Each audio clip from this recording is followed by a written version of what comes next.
Santos from Muddy Colors. Thanks for being here. Before we get started, I'd love to do a very quick mic check. Just let us know in the comments that you can hear and see us okay. If not, let me know there as well. But if you follow us on Muddy Colors at all, chances are you run in the same circles as I'm sorry, before we get started, I'm getting feedback, Justin, I think from you. Oh, Or wait, from me. my YouTube window. Nope, sorry, that's me. My bad. Good. This is why we do mic check. There you go. Here it goes the whole time. I didn't realize I had it. Hey, Christine, good to see you. As I was saying, if you run in the same circles as we do, chances are your feed and Instagram and everything has just been absolutely bombarded with nothing but AI talk lately. AI and algorithms and the gloom and doom of our industry. And I think there's so much information out there that it's almost hard to know if this is something like we authentically need to be scared about, or if it's just more fear mongering. And I hear quite often from young artists that they want to know what the pros are doing about it. Does it change? Does it change for people who are already established in the industry? And so I'm really honored to have with us tonight Justin Gerard, who is one of the finest illustrators I know. And Justin has put together a talk for us on exactly that, on kind of the state of the industry, what you need to know, what's valid, what to look out for. Justin, thanks for being here. Glad to be here. Yeah, excited about doing this. It's been something that has, like I think everyone else who's going to be joining us, troubled me. I think it troubled a lot of us when AI came around. And then now as tech companies have sort of dug in their heels and expanded everything, and the tentacles have reached into every part of our lives. It made for like a June this month, like that was just so demoralizing. And so I kind of went on a bit of a research spiral where I ended up listening to like 40 hours of TED Talks and podcasts and essays and reading a couple books, like what's happening to try and sort this out. It's truly overwhelming. And it's almost like it's being force fed to us, like deliberate from these companies. Like every search bar open now is like, want AI to do this for you. So it's almost hard to avoid. And I feel like the more I look into it, the more devastating it feels sometimes. Yeah, you could definitely go down a spiral of research. Thankfully, you've done that for us. Yeah, I've done the spiral for you guys, so you don't have to.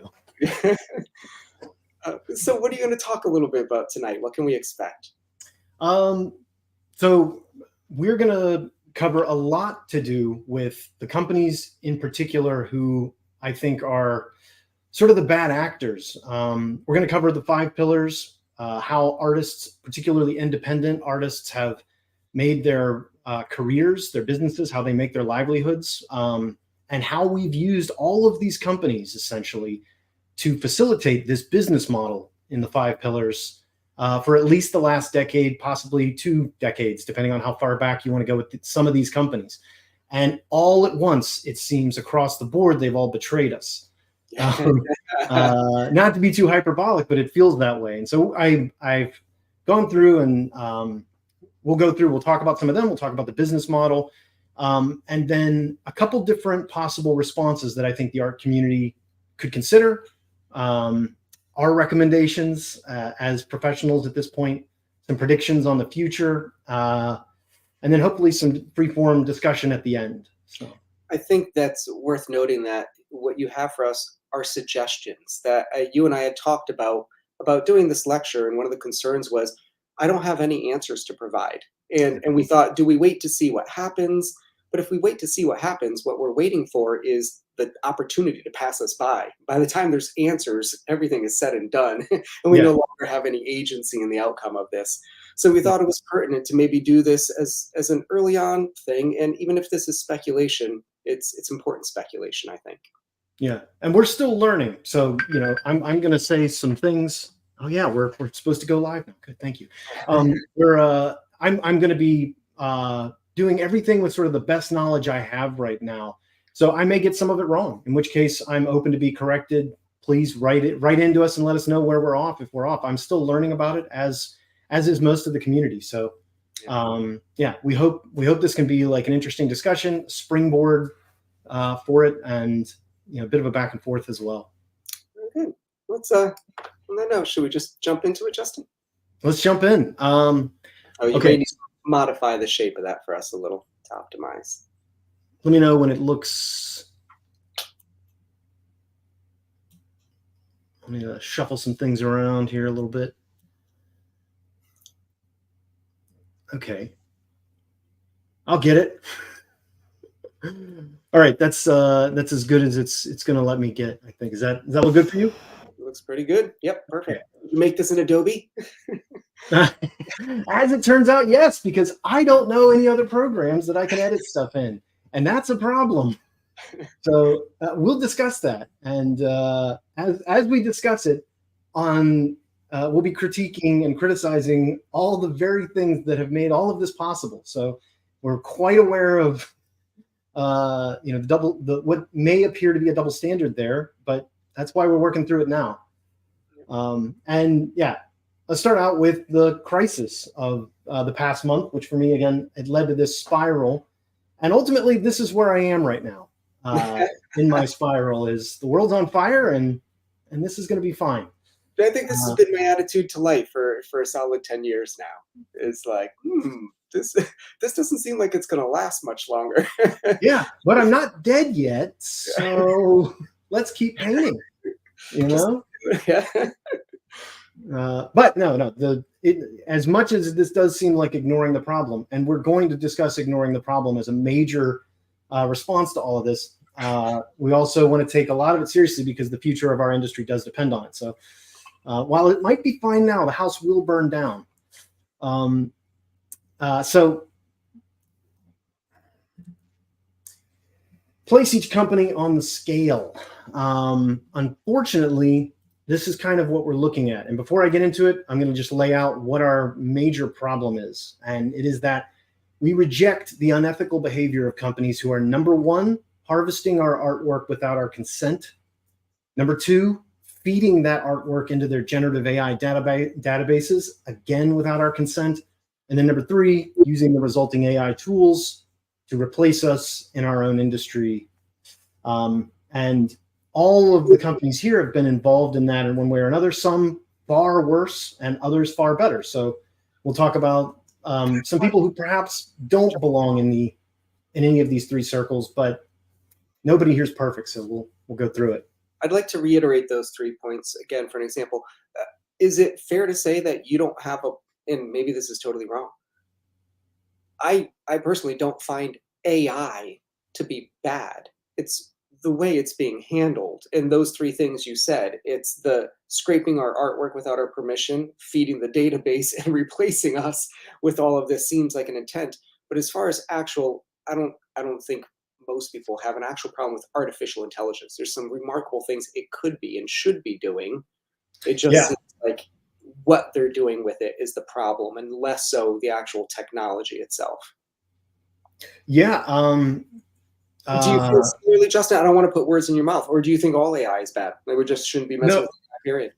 As always, like it's going to respond to market forces, and those don't tend to be too conscientious about our health and welfare. It's about profits. So I think that initially you're going to have a lot of bad actors use AI for a lot of bad things. But AI in and of itself, and even generative AI, like what we're dealing with art, isn't necessarily a bad thing. And you're right, it is how they've gone about it that has the art community in particular in the rage that we're in right now. There's a guy who was on the Lex Friedman podcast named Tegmark who made the point that AI was promising this utopia, that it would eliminate, it would put us into a post-scarcity society. Elon Musk said it wouldn't give us universal basic income, it'll give us universal high income. And they're pointing to this utopian post-scarcity world. But instead, what we're ending up finding out is that AI is largely being used to replace the creative and fulfilling aspects of our lives, leaving us only the menial and the mundane tasks. So there's no point in painting anymore, but we still have to do the dishes. And that this is kind of what he would speculate is one of the more mediocre apocalypses. There's obviously other apocalypses that look a whole lot more like Terminator 2. But I personally, I don't think that's I think that's way, way off. Like all the reviews I did of these generative AIs, this is not the singularity. We are not at AGI. This is not the same technology. Yeah. And it's not going to become the same technology. So they'll have to do something completely different to arrive at the dystopian nightmare robot invasion that I think people, myself included, are going to be engaging in hyperbole and describing. But that's not it. No, and AI in this way, generative AI, I'll talk about this later, but I think it could be fine if those 3 points that I mentioned were addressed. They're harvesting our work through forced consent. Like if you're on the platform, you're automatically granting them the right to steal your work. That's not in any way ethical. And of course, we're going to be upset by that.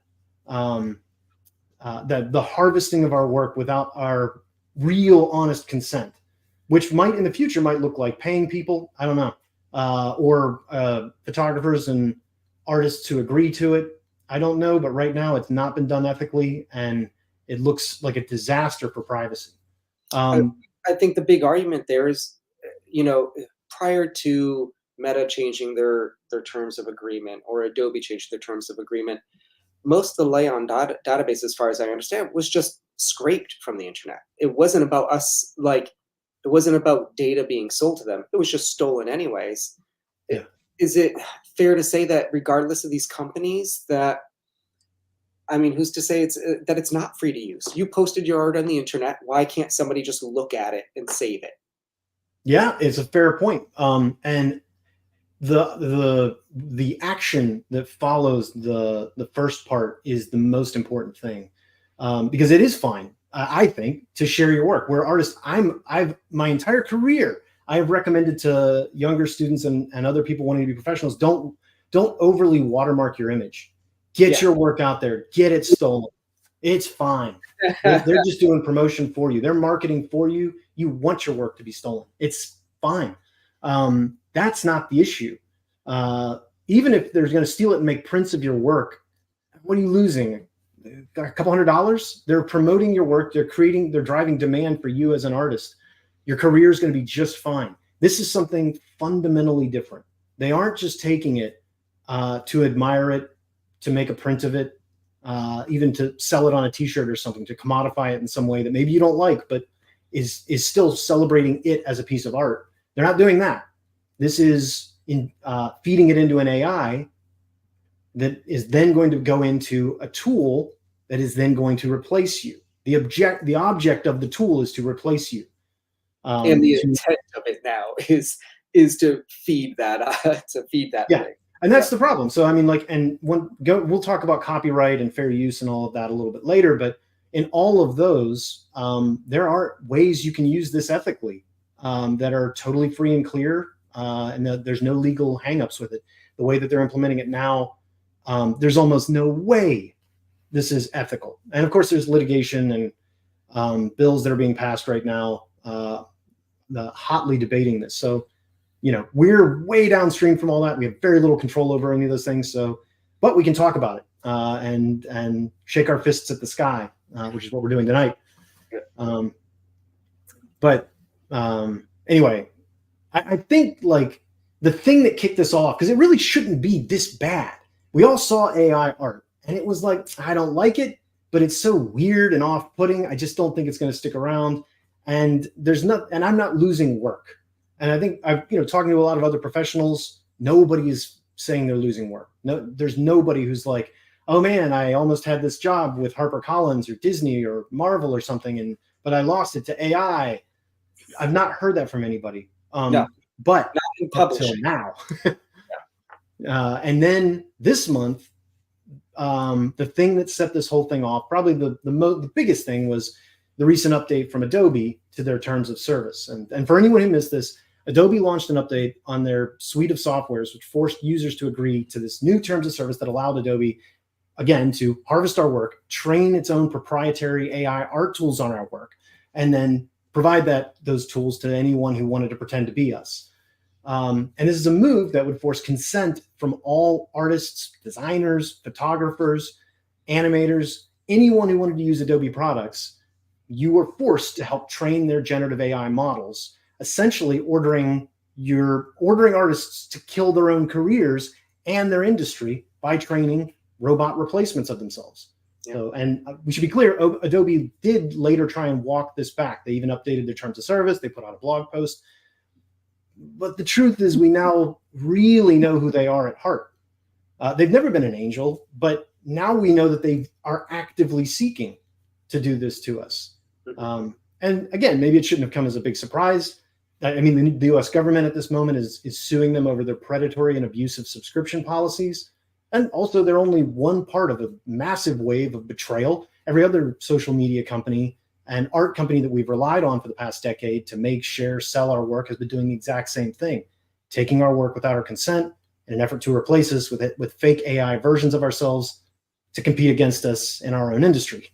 Yeah. So that's why I'd be tempted to say it borders on monopoly. Like, it's not to say like Adobe's, it's such an essential tool that I don't want to take that for granted, but it's almost a demanded tool now in the industry. I have to send Photoshop files for certain things. I have to open like things in Adobe Reader. There's certain things I have to do with that program professionally that I almost don't have a choice. It does truly border on monopoly, and they can do what, right?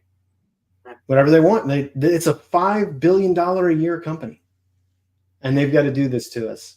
It just seems insane. $5 billion with a B, $1 billion a year, and they've got to do this to a dedicated user base and fan base who've been with them for 3 decades in some cases. Crazy. Yeah. But I mean, we should talk about this. Like you said, it's into everything, and so there's something called the 5 pillars of art, and it's worth it for anyone who's joining us and isn't an artist or is maybe curious about how our business model tends to work. And I'm very curious about this myself. This comes from where? Is this something you came up with, or is this a modern thing? The 5 pillars. It is a modern thing. I don't know who coined the phrase or started talking about it. I was on a panel with someone at not at DragonCon. What was it? Might have been Spectrum, a long time ago. But I was on a panel and with Ian McCaig, and I can't remember who the person was who said it, but this was the gist of it. And it followed pretty closely Donato's business model that 20 years ago we were all learning from, which was take the original art, the freelance commission from the original art, sell the painting of the original art, then sell prints of the painting from the original art, and you've tripled your income from this one thing, and this is how you survive as an independent artist working in New York City. And it was really good. And the 5 pillars have kind of expanded on that in the era of social media. Freelance work, which we're all familiar with, but is highly reliant on things like Instagram and ArtStation and DeviantArt and Twitter for self-promotion, for brand awareness, for reaching out and interacting with art directors, collectors, patrons. And then online sales. A lot of us have web stores, but there's other sites like Etsy, which have long been staples of our community. When I first got started selling sketchbooks and I was doing handmade or hand drawings in the front of every one of them, I sold them on Etsy. Etsy was an awesome place. Not anymore, and we'll talk about that. In-person events, which I think in-person events are going to be even more important in the future. But gallery shows and conventions. This is at one point in my career, and for Annie and I, it was well over half of our income every year. To right before the pandemic, it was 65% of our income, and then the pandemic hit, and we lost. we lost everything, and I had to scramble to replace it. Yeah. Then there's tip jars and support, which is a new thing, sort of a new thing in the past decade. New thing: Patreon, Buy Me a Coffee. Subscriptions if you're on YouTube or that sort of thing. So they've become bigger parts of the residual income, passive income part of our business model. And it's kind of replaced royalties in a lot of ways because not as many people are getting those. Before, residual income would have been royalties, but it's such a, from my polling of other artists, it's such a small part of their income now, whereas getting started 20 years ago was a major part of your income. And people would build their careers around trying to build up royalties. And then finally, there's crowdfunding, big projects, and Kickstarter is the king of this. So we'll talk about Kickstarter. But these are the major things that the 5 pillars of our business model that have been going on for 10 years. And these companies have all helped us do this. We love these companies. We're diehard dedicated to these companies. And that's why all of this is so heartbreaking. It is. So if you thought of those companies in that previous slide, it feels like, yeah, you need those companies to do almost every one of these pillars. You need to advertise your stuff. You need to host your stuff somewhere to do the sales. The in-person events, maybe that one feels a little independent of that, but even still, you have to advertise your appearance, right? Yep. Yeah. And that's the number 3 really is the only one kind of isolated from this. And it's hard because 20 years ago when I was getting started, that was a big one, but it wasn't as big as taking your portfolio into physical locations, which is unheard of now. You might show your portfolio at a show, but like the idea of like, I'm going to call up Penguin Books or HarperCollins or something and go show my portfolio in person. Do people still do that? No, you can't.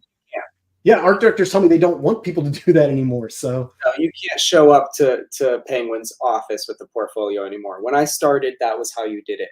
And I would say that, I mean, the whole industry has changed.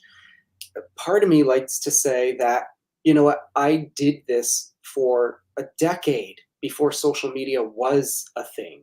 I could just do that again, but I don't know that you actually can. I don't know that you're capable of running a business the way you used to. And I try my best to do it. And I think that's been a lot of my answers are going back to those old things.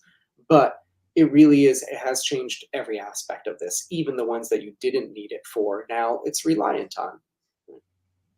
Yeah. And so, I mean, we'll go through all of these, but it is I think it's a problem that we're going to have to sort out in our industry. It's the reliance that we need to sort out. You just can't rely on these corporations, I think. Yeah. You know? And there are ones, we'll go through a lot of the replacements and the strategies that some ideas I have for strategies that can help, but nonetheless, it's going to take a lot of community action. And I am really interested in hearing what I don't know, learning the things that can help us with this that I've not investigated yet. So I still ascribe to physical portfolios always. Nothing beats physical.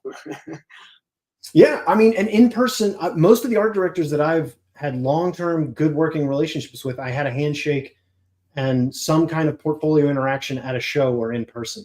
So there's another reason why I think in-person events, I hope they continue to grow. And yeah, I hope we can keep making them kind of a focal point of our industry as social media more and more betrays us. But we'll get into that. Let me go on to the next slide and ask, why is AI art bad for our world and maybe for the world at large? And I know I'm kind of beating up on AI by showing a cursed image here, but at any rate, you'll all be familiar now with AI art as it stands. It can produce some things in fantastic detail and precision while getting other things, very obvious things, shockingly wrong. It has a penchant for making cursed images, but it is simple to use, widely available, works for free, never sleeps, doesn't talk back, never says no, provides instantaneous results, and best of all, you don't have to work with any of those pesky humans. While the images it produces are often cursed, uncanny, stilted, and strange, right now, there's no reason to assume that it won't eventually have the capacity to reproduce any one of our styles with extremely high accuracy. Essentially, type in any artist's name, and you can pretend to be them in seconds, all without ever having to get their consent or pay them a dime. So what's at stake with this? And I've got 5 points here. I wrote a lot out. I'm going to try and go through it quick because I don't want to burden everyone too much with this, but the first one's the obvious one: loss of livelihood.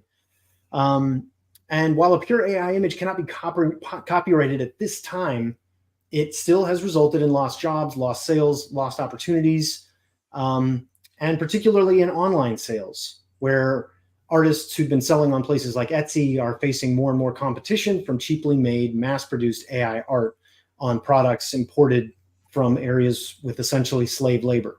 So as people begin to find ways around copyright laws or simply ignore them, more and more jobs are probably going to be lost to AI art in ways that we're going to find uncomfortable.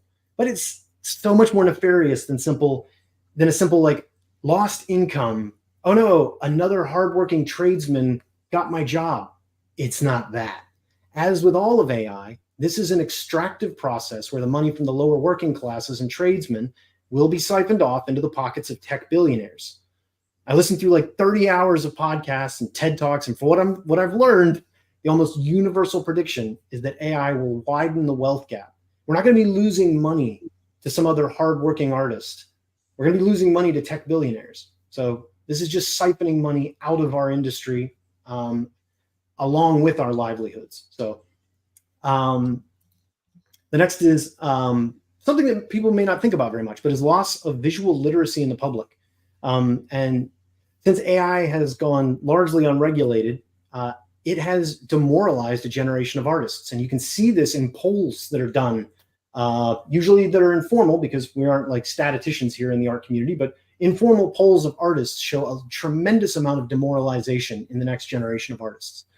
What this is going to mean is less and less artists entering the space, eventually hollowing out the visual literacy of the art world as less and less people are there. And just as modern art at the beginning of the 20th century killed off a generation of artists, since the desire for many people to bother with imaginative realism was destroyed, since, as Thomas Wolfe points out in the Painted Word, we kind of had a bit of a dark age at the beginning of the 20th century, as modern art took over everything, and the critics became now the purveyors of wisdom. This lasted until Frank Frazetta came around and made art sexy again. And I predict AI will do the same. Young artists entering the market will conclude that there just isn't enough money here to make a career out of it. They don't enter it, and after a while, they don't support it. This shrinks the pool of art collectors, enthusiasts, art directors, and ultimately real illustrators. And as AI grows, more and more artists early in their career are going to ask, what's the point? Money is shrinking, jobs are evaporating, and the atmosphere is made toxic by the prompters and tech bros. I'm just going to go into coding or backpacking or be a social media influencer or something. And they're never even going to start a career in art. And these people, the ones who might have otherwise tried art seriously and then decided it wasn't for them, are the ones who eventually go on to become those art collectors and enthusiasts. And I'm sorry, I thought I had that turned off. They're the ones who eventually go on to become these art collectors, enthusiasts, gallery owners, financial supporters, hobbyists. And they're a major part of our industry right now. They're also major promoters of visual literacy in society at large, helping people discover what's fair from foul. And as less and less of these people are inclined to bother with it, we more and more just offload this into the hands of AI, tech bros, and billionaires to tell us what art is and what it isn't. And this is dangerous also in the same way that when you have like a Walmart move into a small town, all the little stores die. They can't compete. Their food is higher priced. And all you have is Walmart. And at first the Walmart is great. Wow, look at all these low prices. Then after a while, the Walmart's all you got. Everything else is gone. I hope you like the food there because there's nothing else. All the little mom and pop shops are gone. All the craft stores are gone. All the little handymen are gone. Everything's gone. It's just Walmart now. And maybe you love that. In which case, That's an analogy. you've got it. Congratulations. But AI is going to be that, but so much worse because AI art tends to be degenerative. As less and less artists enter the market, AI will be trained more and more on itself, leading to more hallucinations, more of the degenerative sameness that we're seeing in most of the AI that's coming out now. A flood of mediocre, dull, uncanny valley imagery that will feel saccharine and like you've been living on TV dinners now for years. It's going to get worse and worse as it has less and less people to steal from, because, of course, less and less humans are going to bother to make original handmade art if this is something robots do. What we'll be left with is a society that can't tell fair from foul, and artwork becoming the domain of deep fakes, NFT grifters, scammers, and trashy montages. So anyway, that's my rant. I don't know if it's point number 3, but I feel like the loss of visual trust is going to be a major issue with this, that we don't know if we can trust what we look at anymore. Oh yeah, I mean, yes, it goes right along with it, and as it gets better and the deep fakes get better, it does. Loss of trust is a major thing. That's an enormous societal thing. Like this can end democracies. Yeah. Like that stuff is going to be real messy, and I think we'll talk about this later, but some governments are getting serious about the deep fake stuff. But that loss of trust is something that I think it's going to affect us a little bit, but society at large is going to have a terrible time with that, from everything that I'm reading anyway. But number 3 is another weird one, and the dilution of identity. And this is because of the invasion of prompters taking credit for AI's work in our space. Now, this is a weird one, but it leads to sort of a toxic environment, and the solutions for it are difficult. Since AI art allows a user to enter a prompt, like they're physically typing something in, and an image is generated based on that prompt. Because of this physical thing, they went through a process to enter the prompt, possibly even a few times. It creates this false sense in the mind that they have created something, just as an artist would create a work of art. But they did it faster.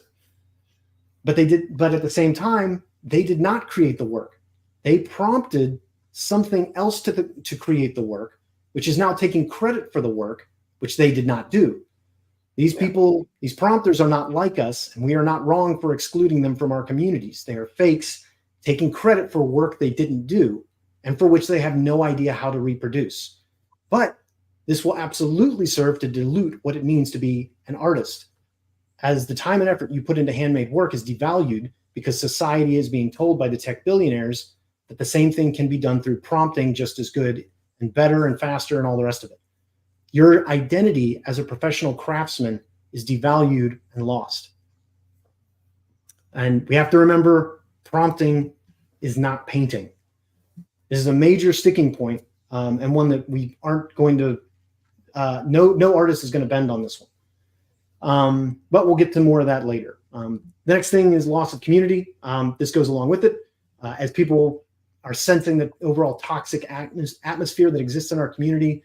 And this happens because tech bros bully real artists for being Luddites and gatekeepers and not being as good as them.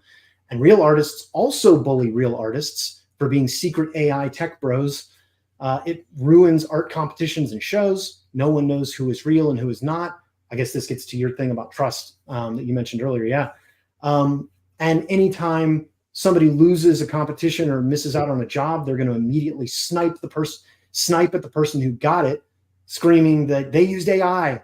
And it's going to be something that's going to continue to get worse in our social spaces as these large language models grow and improve and are used to manipulate society for the narrow interests of a few evil old men. And along with the loss of income and appreciation, the invasion of prompters will also contribute to a loss of community. And before people think, well, glad I'm not a creative, this sucks to be you guys, not so fast. This is, as we mentioned with the trust thing, it's coming for everyone. And then finally, heritage. I know this is a really weird one. And I mentioned Thomas Wolfe earlier and how modern art. What? I think this is an important one. I think this is an incredibly important one. Yeah, I mentioned Thomas Wolfe earlier, and I know he's a controversial figure in the art community, but he wrote a book called The Painted Word, and it discussed a lot about how modern art broke our artistic heritage, one that we'd had for a millennia, several millennia, on imaginative realism, when men used to get hammers and chisels and carve gods from stone. We're mostly doing the same thing, and we've been doing the same thing up until a brief blip at the beginning of the 20th century, when modern art came around and critics seized control of our industry from us. They started determining for us what art was, that art could only be understood through the intercession of an artistic high priest, the art critic, who could interpret the modern artwork for the uneducated and unenlightened masses. It was devastating for the art world, and much of our artistic heritage and traditions were lost during that time because who cared about learning the traditions of the old masters? Those are boring and old and not part of the modern world. That happened in a way that happened in a pastoral era. Now we're into this brave new world where, yes, we have famines and pogroms and mass world wars, but we're so much more enlightened with our modern art. Anyway, I believe there are direct similarities between allowing someone else, an external force, like the art critics of the early 20th century and the governments of the early 20th century, who seized artists for their own purposes, allowing them to control our industry breaks the heritage that we've had, a tradition going back thousands of years. Again, men with hammers and chisels carving gods from stone. It's not something to be left behind lightly, and it is something. It is a torch we have to carry, and that's part of why we're going to be fighting against AI, and why this is an important thing for us. I'd like to expound on that even further, Justin, because I think the heritage goes deeper than that. If you can't earn a livelihood at art and you get 20 years, even if people finally figure it out and AI reigns for 20 years, and that's all of our art, because that's all people want to buy, you don't have any more artists teaching other artists how to paint. Most people learning now through Muddy Colors are learning from pros, or through Smart School are learning through pros, through the IMC are learning through pros. If there's no pros, there's nobody to teach you. And then come 30 years from now, just that knowledge base is lost. And not just the knowledge base, but the ethics of it. I think we take for granted how American illustration is. And illustration in the 1920s, 30s, 40s, you could be a millionaire. It was so influential. And most of the publishing houses set their rules up to work with J.C. Leyendecker, to work with Norman Rockwell. And so things like publishing have carried on these, grandfathered in these rules where the pay is higher. You get royalties. You don't sell your copyrights. They pay for secondary usage. All of these things that have been handed down from generation of illustrators saying, these are the policies. This is what I'm not accepting that contract. This is it. And we've kept it going for literally 100 years. And when you get companies, and I understand why you need it, like Magic the Gathering, I love Wizards of the Coast. You cannot run that business model unless you own all the copyrights. Marvel and DC, they own all the copyrights. The artist gets nothing. Video games, the same thing. And I think once we put this gap into our system where now this is it, you're going to own nothing later. When you do become an artist again, or somebody becomes an artist again in 30 years, they're not going to own their copyrights. They're not going to, it's all going to have been taken away. You won't get it back. Yeah. That heritage does not come back. Yeah. And we'll be talking about more of this later with whether you should ignore it, fight it, or embrace it. And I think this is the risk of ignoring it. It's this very thing that we may keep our jobs for a while, but it's going to get lonelier and lonelier, and we won't be passing a torch at the end of it. And it'll be because we allowed tech bros to take it away from us. Yep. In the same way that we allowed critics to take our art heritage away at the beginning of the last century. I bet, Justin, I'm willing, and maybe I can even think of whom it is, but almost every professional illustrator I know can credit somebody in their life as, that artist changed my life. They gave me the first job. They let me intern for them or something, or it was their best teacher or something. Absolutely. I can name a dozen. Yeah. If the people watching this give up on their art careers, they don't get to do that for the next people, and we don't get the next people, Yeah. And truly it is the generation coming up that's in the most peril from this. So it's the ones that we're concerned about the most, I think, right here. And the final insult from all of this is that these things like the loss of income and heritage and community, they're all painful on their own, but the true outrage is that it's been done by stealing and deep faking our work. It's been done by stealing from us so that we can be replaced by robots without our consent. It's weird and awful, and we shouldn't, and we don't have to put up with it. So, anyway, this is what's at stake for the community. And for if anyone out there who's not an artist and are wondering like why we're so outraged, this is why our artists are concerned right now. But so what do we do about it? Yeah. So what are we going to do about it? Part 2. Artists for dinner. Let's talk about the communities briefly as we can. Some of this is going to be a little bit technical because we're going to have to talk about terms of service, but I promise we're going to go through it quick.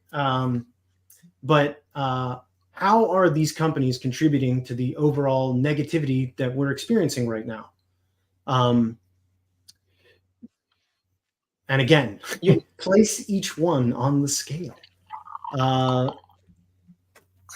There's no good on that scale, Justin.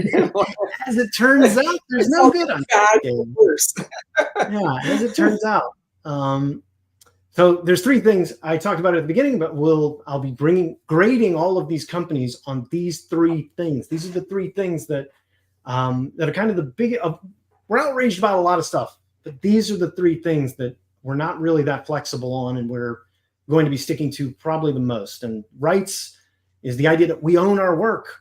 Just because we share it online is not somehow forfeiture of our copyright. This is our work, and you can't just take it without our consent. And then number 2, privacy means that you can't steal my stuff to put it in a database. Your AI has no right to my work, to use it for anything else, to ingest it. Nor does anyone else have the right to use my work as part of an AI. This is a serious privacy issue. And the 3rd is non-compete, and this simply means that companies should not be allowing AI art, which has been trained on our work, to compete against us in our own field. It also should include things like them not allow, like ethical things, like they shouldn't allow deep fakes or people to deceptively represent people other than themselves. Those things seem obvious. There's a lot of social stuff wrapped up in that that's going to affect way more than just artists, but it affects us too. We have people,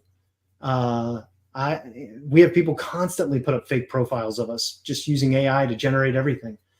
And these companies don't tend to police this stuff. So anyway, those are the 3 things. And let's talk about the canary in the coal mine.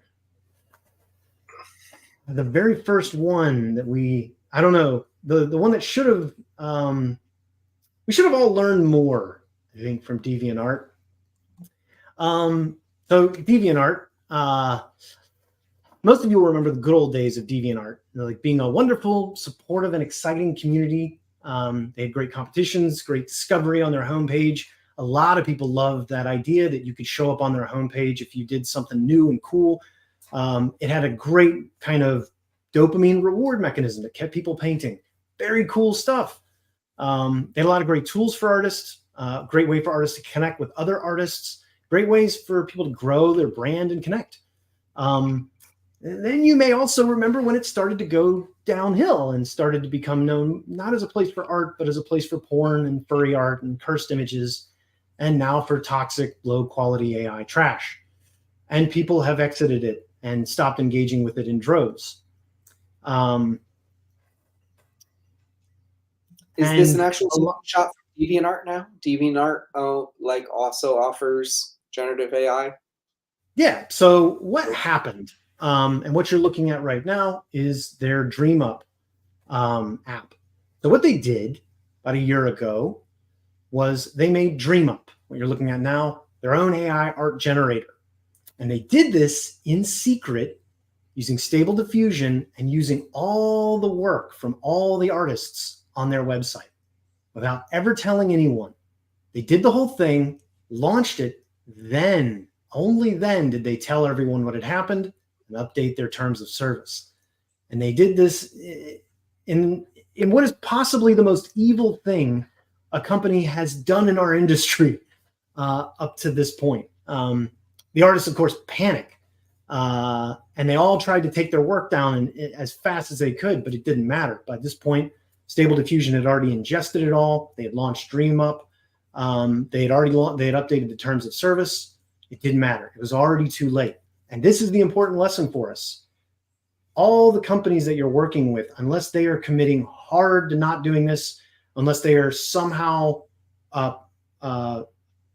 giving themselves legal penalties for changing it or something, or we have legislation that protects us, companies are already doing it, and you won't find out about it until it's too late. And this is what happened to DeviantArt.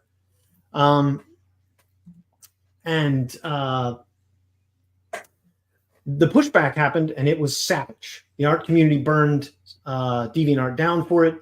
DeviantArt tried to salvage this as best they could.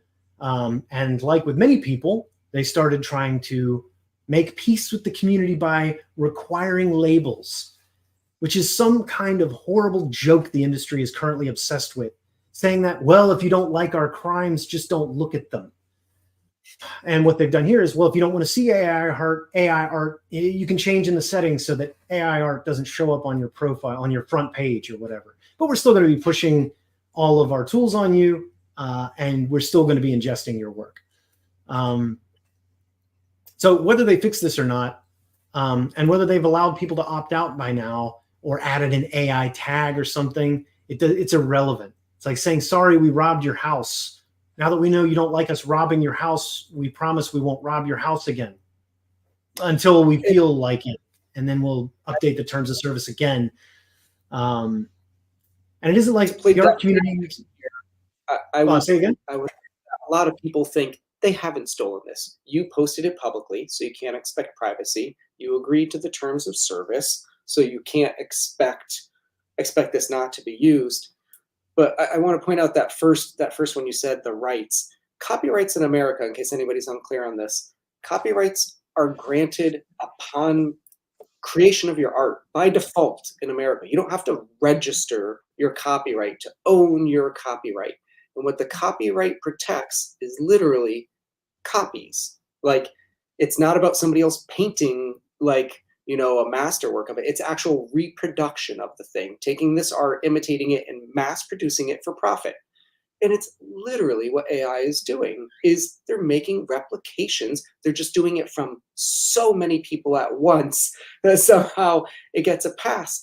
But even with film, distribution is considered illegal because distribution is copies of an art form. And that's why you can't just play movies like publicly, because it's distributing or download or uploading movies.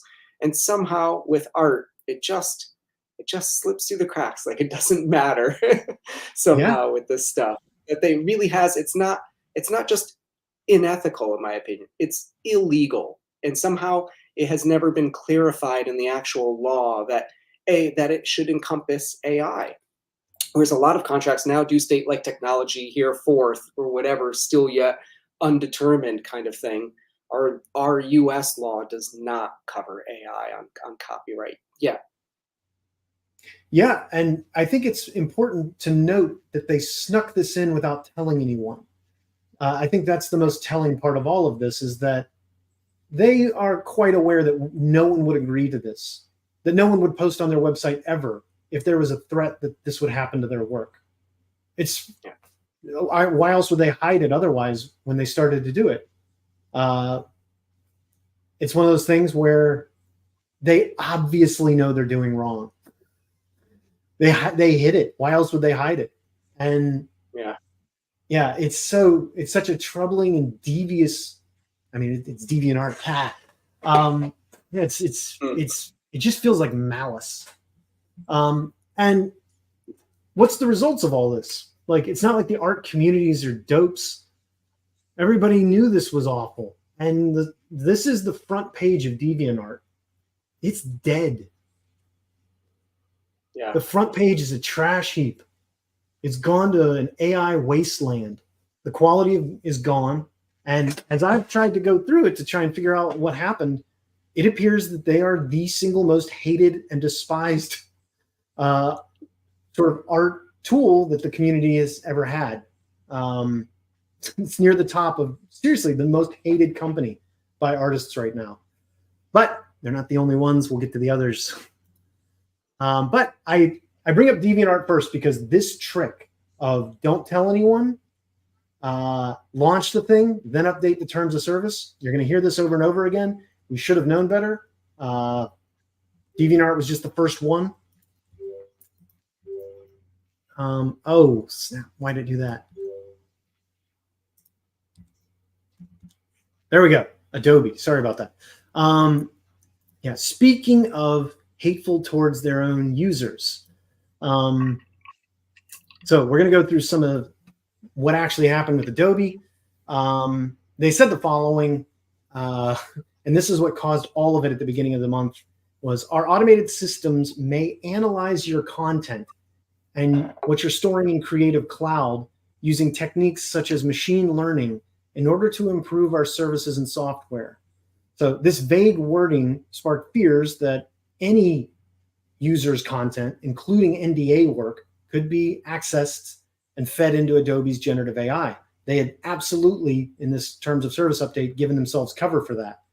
And further, by the time they had told us, the changes, as with DeviantArt, had already taken effect. Firefly had already been launched. By the time you find out, it's already too late.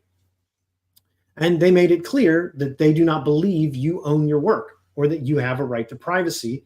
And again, that they want to replace you with their AI tools, which they're training off of your work. And this is for not just artists, but photographers, designers, animators. Now, this didn't work, and the community backlash was also severe, and divestment from Adobe has been an enormous discussion, such that Adobe had to try and walk a lot of this back. And so I'll post a couple of these things here where they updated their terms of service.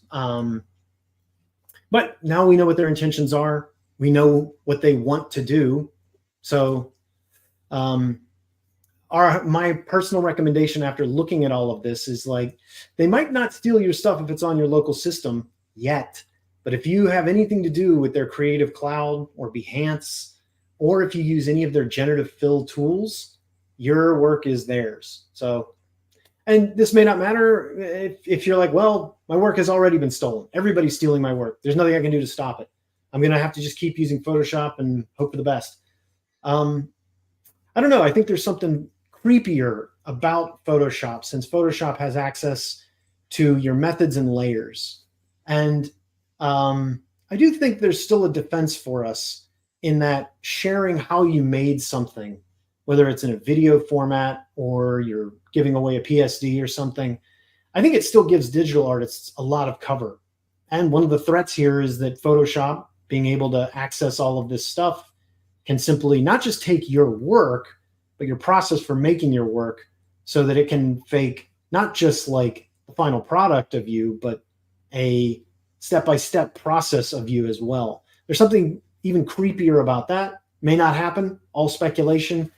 But what is definitely happening is their generative AI is going to use work that it got without your consent. Well, I'd like to point out, Justin, that here it says clearly, we will not use your content to train generative AI models. So it sounds like they're saying they're not going to, but already people have found their name in the fire, like like if you search your own name in the Firefly search bar, lots of times you'll get hits come up with your name in it because the database already contains your stuff in there. You know? Now you have to consider it's a $5.5 billion company. They're going to just do whatever they want, and if a lawsuit comes around, they'll throw a couple $1,000s at it. Pay it off. Yep. Why are they going to care? They're not going to care. It's a joke to them. But this is good. So there's some positive notes here. Community pushback works. Now, it may not ultimately be effective in eliminating the AI, but it is forcing actions from the companies. They do have to listen to us. We aren't powerless here. And it is something where the vocal and the most angry and savage among us who are burning Adobe down in the YouTube videos, go get them. This is important and it works. So anyway, these are the terms of service updates are positive, but they're not perfect. And obviously, Adobe's going to be able to get around it. And separately, I mentioned earlier that they're being sued by the US government for anti-consumer behavior due to their predatory pricing scheme that stops users from being able to cancel their subscriptions. So that's not part of our discussion here, but it just goes into why there's such a massive divestment in the creative community right now, and why everyone is kind of feeling like it's one of the greatest industry betrayals in our lifetime. Yep. So this what is this? X Daniel Art put this together. It's a great little graph, and it's been making the rounds. But it's showing you all of the replacements for your suite of Adobe products. Now, very few people are going to want to do all of this. It's a lot of stuff. But on the other hand, a lot of these are free. Most of them are one-time fees that aren't that bad. And when you start comparing it to an Adobe subscription, maybe learning a new bit of software isn't such a bad idea. And you have ones that are entering the market here, like Affinity, that are every bit good competitors to Photoshop. And it's actually next on my list of things that I'm going to be trying to pick up to see, can I touch up my scans with it? Can it do production work? If I can divest from Adobe after this, I absolutely will. I saw somebody there a minute ago posted a comment saying Adobe's market cap or market value is 245 billion. So it's just so much money. Yep. So yeah, I personally don't recommend Adobe products and won't to any artists anymore, and I never will again. I'm going to go further and say that I don't recommend any product where you as the artist could be mistaken for having used generative fills. And this is why another reason why Photoshop was so disappointing for me in the recent decision making. By adding AI as a possibility in Photoshop, now when I say, oh, I colored this in Photoshop, people are naturally and reasonably going to conclude, oh, well, AI could have been a part of that. Justin uses AI. And this for me is really damaging. I don't want anyone to think I'm engaging in this or that I'm using what I consider like trash techniques. I want people to know that like I actually understand what I'm doing. I could reproduce this for you. I didn't take credit for the work of a robot or some other being. I can do this. And the idea that, oh no, I actually can't do it and I'm having to have AI handle it for me, I think that's extremely damaging for a brand. And it's one of those reasons where like, does it matter if you made it or not if the art is good? It's a good argument. And I mean, I got a whole chart on that. And we'll get to that. But the TLDR for that is I absolutely do think it matters, and it matters to art directors. There was a story a couple days ago about an art director who secretly tried to run a project with AI prompters. And it wasn't magic, but it was somebody like that, and tried to run a project, hired, I think it was like 20 of them or so, and had them send in the work, gave them the art request. They did the prompts, send in the work. He had to do red lines over all of it because it's wrong. And this is normal, which you'd normally send back to an artist. And he sends it all back. And they can't correct it. Or if in how they try, it's terrible. They try and feed the prompts back in and have the prompts do the corrections. The prompts can't do the corrections. They send it back to him. Easily 50% can't be salvaged. Scrap those. He tries one more round of iterations. The rest come back as garbage. He tries several more times. It never works. Out of 20 prompters, he never got anything. And this is why you getting a one-trick pony good result from a single AI image might be neat. But in the art world, it's just not going to be ever enough. And art directors are going to want to know, I'm working with a competent professional.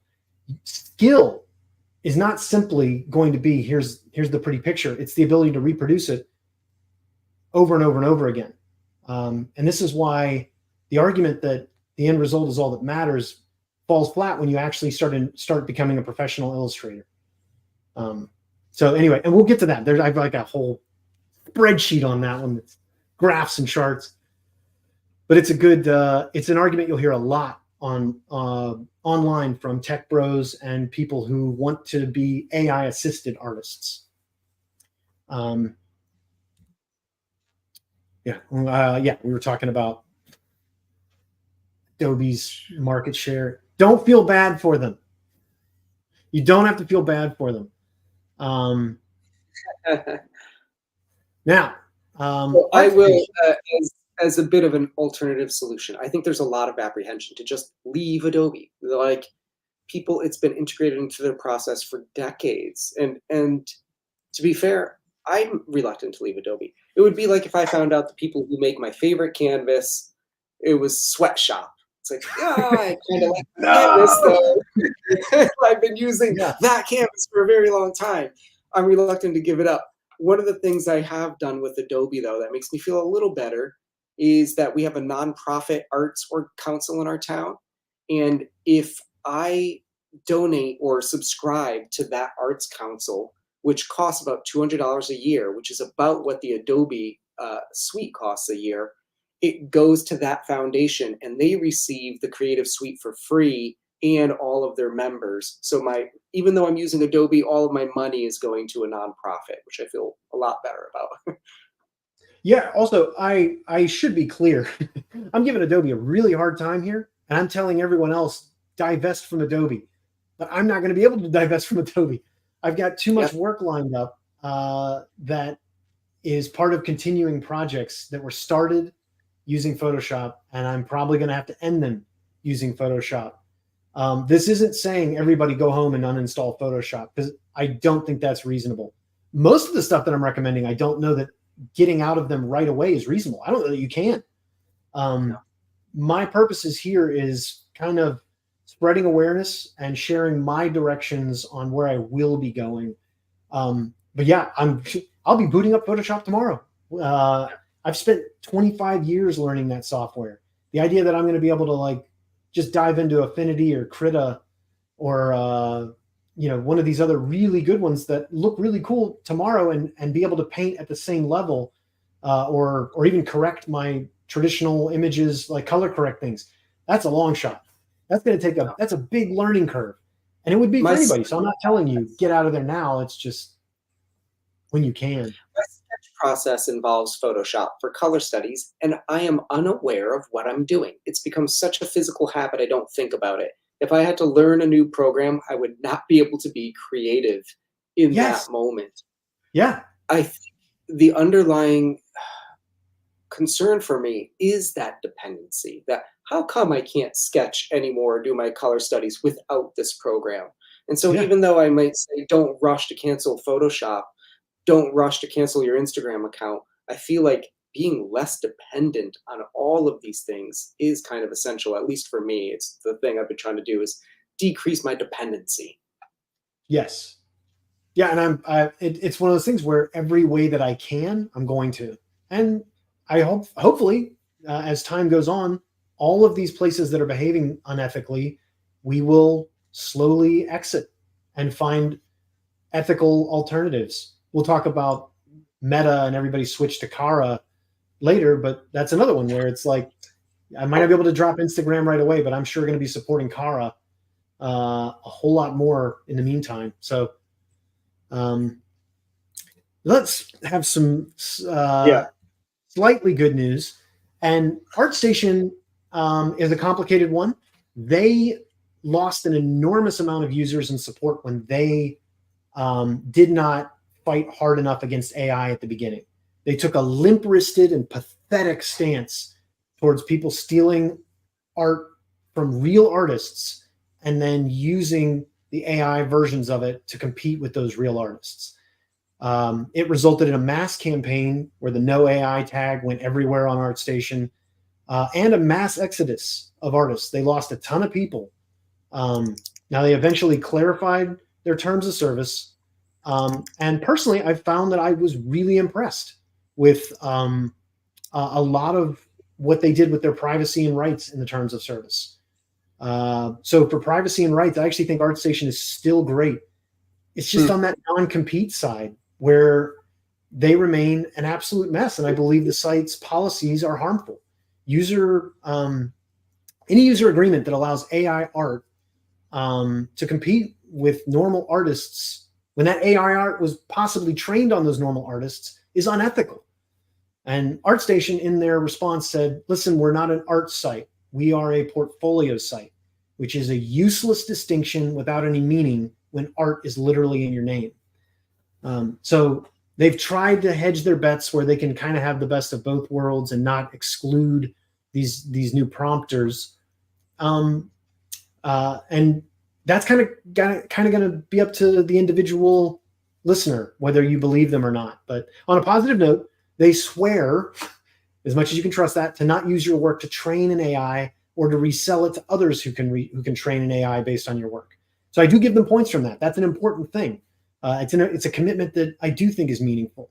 But at this point, we as a community should demand more from them and sites like them. We need them to stand up for us and fight for us. If you want an AI portfolio site, go make a second site. Make Prompt Station or AI Station or something. It's offensive mixing AI in with handmade work. Now they too have done the DeviantArt thing where it's like, oh well, you can you can make it so you don't see it on your homepage or something, which I didn't do here.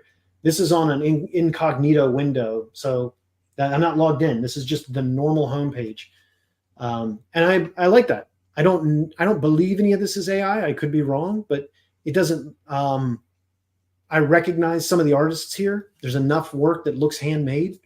And I still see great stuff on ArtStation. I also get a ton of work on ArtStation. Most of my best clients come from ArtStation. So I still think ArtStation is legit. I still think it's good. But they fail on 1 out of the 3 ethical things. So it is unethical. I hope they change it. Oh yeah, here's the their FAQ on it. It's worth reading before you sign up. Because there's parts of it that I find offensive, but I really do like their initiative, the Created with AI initiative. So it's something, but again, as the comment that just popped up mentioned, the original statement from ArtStation, ooh, it burned up the community. And we're right to be outraged by it. And you're right to fight against it. So anyway, Patreon. I feel like there was supposed to be another frame there. Anyway, Patreon is another interesting one that falls into the exact same category as Kickstarter for me. Like ArtStation, they do allow AI art accounts, which is a real negative. Again, we should not have to, real artists should never have to compete against AI prompters who might be using databases generated from those same real artists. It's offensive and it's unethical. I understand that from an artist's point of view, but from the company's point of view or from the prompter's point of view, don't they have the right to share their art? Why is it not art? Why shouldn't somebody who's making their own prompts come to life be allowed to have their own Patreon or ArtStation account or DeviantArt account or whatever? Well, if there's more of them than us, then I do think Patreon would make the conclusion that they like them more than us. I want to believe that Patreon does have actual creatives on their board. I know they started that way, and I do like to think that they see this as an ethical, principled issue, and that they would say, no, you can't copy someone else's work. No, furthermore, you can't take credit for work you didn't do. Particularly when that work is drawing from a database that may include actual handmade work that you didn't do. I want to believe that they have that as an ethical guiding principle. I don't know that they do. What I do know is that most of these companies have shareholders, and those shareholders will hold a gun to the head of any CEO running it and insist that they follow the money or get fired. And so I do think if there's more prompters and there's more demand for prompters, which I cannot imagine you're getting many patrons to line up for your prompting. But if you are, and there's more of you than there are of us, I can absolutely see a company like Patreon just being like, well, we're an AI art community now. Goodbye, real artists, because it would be us leaving and hopefully finding a replacement for Patreon. But the ethical thing is still that you're using work trained on our work. There's just no world in which this is fair use. There's no world in which this is right. So, and even if they can find a narrow legal exception to follow the letter of the law, they're absolutely breaking the spirit of it. And artists don't have to be here. We can leave. We can go to any number of other tip jars.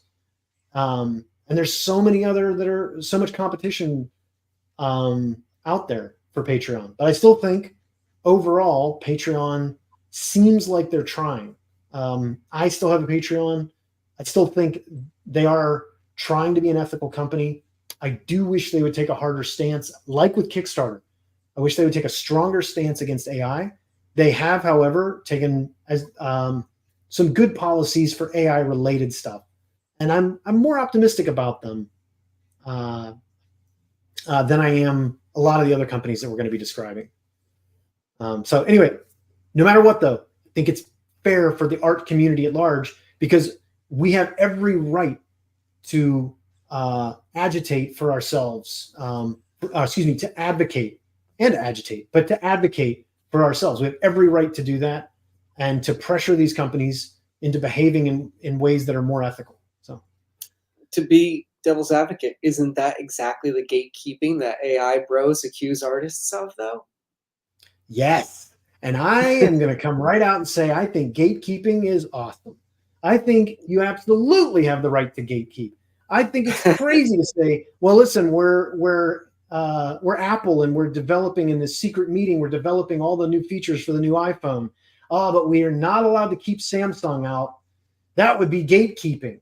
Like, or the CIA having meetings during the Cold War. Like, well, you're not allowed to exclude the KGB. That'd be gatekeeping. These people are our enemies. We are allowed to gatekeep. This is an attempt at a hostile takeover. What are you talking about? Gatekeeping. Yes, I'm going to gatekeep. You aren't painting. You're prompting. It's different. And yes, I'll fight about it. Does your lecture go into the difference, why it's not painting, how it's not just a tool? Is that worth getting into right now? Yeah. So I do have a scale that we'll describe later on, and how we'll see right there then. Okay. Yeah. We'll talk about how much you want to be potentially replaced by autonomous tools. So, which I think is interesting, because everybody's going to fall in a different place on that. So I think it's an interesting discussion. We've only got a couple more, though. Kickstarter is the next one. And I'll go quick, because I think they're still doing good. They fall into the same category as Patreon and ArtStation, that they still allow AI, which is unacceptable. But as you're probably sensing a theme here, it's par for the course. They do have clear rules saying it has to be labeled as AI or AI assisted. I like that. Good job. I've seen them shut down AI campaigns that don't follow the rules. Good job. It looks like they're engaged and trying. And honestly, that's more than we're getting from anyone else. So I also think looking at their art section, I'm encouraged. Now, I can't tell if any of these in particular are AI. I don't think they are, but I'm seeing real artists here. I'm seeing Donato, for crying out loud, at the top of the list. There's real stuff happening on Kickstarter, and I like that. It doesn't feel like I'm on DeviantArt. So points for them. And it's the complete opposite of our next one, which is Etsy. And Etsy has gone to absolute hell. Etsy did the full embrace of AI. They not only allow it, they not only allow it, they not only encourage it, they facilitate it. They took the DeviantArt route. They claim to be for handmade art, but when you go to their pages, it's only cheap garbage made by people working for slave wages overseas. They are unethical, harmful, and hateful at this point towards the art community. Their terms of service, which is shocking to me. This is shocking to me. It actually has tips on how to skirt around copyright laws and abuse other artists. It's diabolical. This is Etsy, somebody who we previously would have considered allies. And I will say it's worth mentioning here. I hear from a lot of people about this idea of their art being stolen. And I think maybe some older artists, maybe we're jaded. I see my work stolen daily. It's a daily thing. I've seen Yeah. certain pieces of mine stolen hundreds and hundreds of times to the point where you just can't stop it. You try to shut down this Chinese website, it's just a shell, and there's another one that pops up in its place, and it's limited times. Etsy, I'd say, is the source of where most of those like false ads go to, and half of the product is probably bunk and doesn't really get shipped anyways. But Etsy really is Yes, a cool for that. I see more of my stolen art there than anywhere else. absolutely. And they And won't you can try police to it. Their terms of shut it down. service don't allow it. Yeah. Sorry, say again. I think I spent one day. I went through and tried to. I registered claims against like 50 different sellers on there that were selling my rose red painting as like t-shirts and tote bags and all these Yeah, things. yeah, And I think out of the 50 I complained about, I think literally zero like got shut down as a result of it. They still just sold their stuff until the account was just closed on its own, because that's what they do. They just sell it yeah. and kind of run. Yeah. Yeah, doing the investigation for this whole thing, I watched a lot of videos from like lifelong Etsy store, top Etsy sellers who have YouTube channels and did commentary on it, and all of them tend to point to one moment when they went when they brought on shareholders, when they finally Yeah. did the IPO? I don't remember what it was called, but they had Yeah. shareholders. The Yeah, and IPO, at the that initial point, offering. Etsy is owned by Vanguard and BlackRock, which are like it's like Visa, MasterCard. They're like the biggest financial yep, institutions there are. There is no artistic brains behind Etsy anymore. That's like, we got to keep artists in mind. It is literally the top two largest companies in the world own Etsy. yeah, Yeah. it's sickening. And it's so disappointing. And I mean, perhaps it's no surprise then that since they don't enforce anything, the site is filled with trash now. Um, and just like a cursory look at, I didn't do. I'm not cherry picking here. Like I went to these sites and in By Mid-Journey prompts, AI is making Mid-Journey. I wonder if they're using AI to make the prompts and then using AI to sell the prompts to AI users. That's I mean, look insane. at that, 299 reviews on this Mid-Journey prompts. This is crazy. That's crazy. This is Etsy now, so it's this is what happens. I don't know. Is this what everyone wants for the world? I don't know. So let's talk about for the last one here, which is the thing that's been, I think, the most demoralizing for the broader community. No matter if you're a traditional artist or a digital artist, Instagram and Facebook have already been hated due to their algorithmic meddling and the opaque reward mechanisms that kill engagement for no reason or for any reason. And this has killed everybody's desire to post on these pages or to use them in the way that we used to. 5 years ago, I know they were like an incredible place for a portfolio. It really felt like an Instagram in particular, really clear, beautiful interface. TikTok wasn't around yet, so they hadn't quite freaked out about turning everything into reels. Instagram was kind of a nice place. The algorithms seemed predictable. Hashtags still had meanings. But we were all kind of like aggravated. Instagram and Facebook had become truly aggravating parts of our daily lives. And if anybody was going to mention depression in their day, Facebook and Instagram were going to be somewhere in the same sentence. But then it goes further. And so I'm going to quote from a Washington Post article. Painters, photographers, and other artists who flocked to Instagram for years to share their portfolios and gain visibility. Now many are saying that they are leaving to prevent the app's parent company, Meta, from using their art to train its AI models. Visual artists are resharing messages and templates on their accounts in protests, with many saying they are moving to Kara, a portfolio app for artists that bans AI posting and training. These users are upset because Meta executives stated in May that the company considers public Instagram posts part of its training data. A few weeks later, it pinged users in Europe stating that their posts would also be used to train its AI. There is no way to opt out, though some places in the European Union allow people to dispute them. Tension is mounting between online creators and AI companies. Right now, almost everything posted publicly on the internet is considered fair game for AI training. The end product has the potential to replace the very people who created the training data, including authors, musicians, and visual artists. Artists said they feel powerless right now. They need meta apps to market themselves, but can't prevent their work from becoming fodder for AI. Some say they are already on the verge of losing their livelihoods. I thought it's a good summary of pretty much what's happened. I've been thinking on this a lot in that last sentence, that we need Meta to advertise ourselves. More and more, I feel like isn't true. I think it's a different kind of advertising. We were talking about how things used to be, and I don't Yeah. mean this to make me sound like an old curmudgeon, like they used to be a different way. Right. It's not that the internet necessarily changed this market. It's just a new market.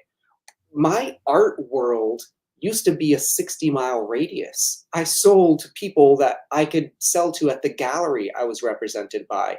I put flyers around town. I like drove to New York. It was a local art thing. And now we feel like we have to rely on contacting the whole world to sell our art. But I don't know that that's true. I think you Yeah. can focus small and still like really nail your audience. And maybe they're online, but I don't think we do need Meta in order to do this. We just think we do. It's music to my ears. I hope this is the case. This is the future I want. I don't know how to realize it quite yet. But I do think shows and conventions. Yeah.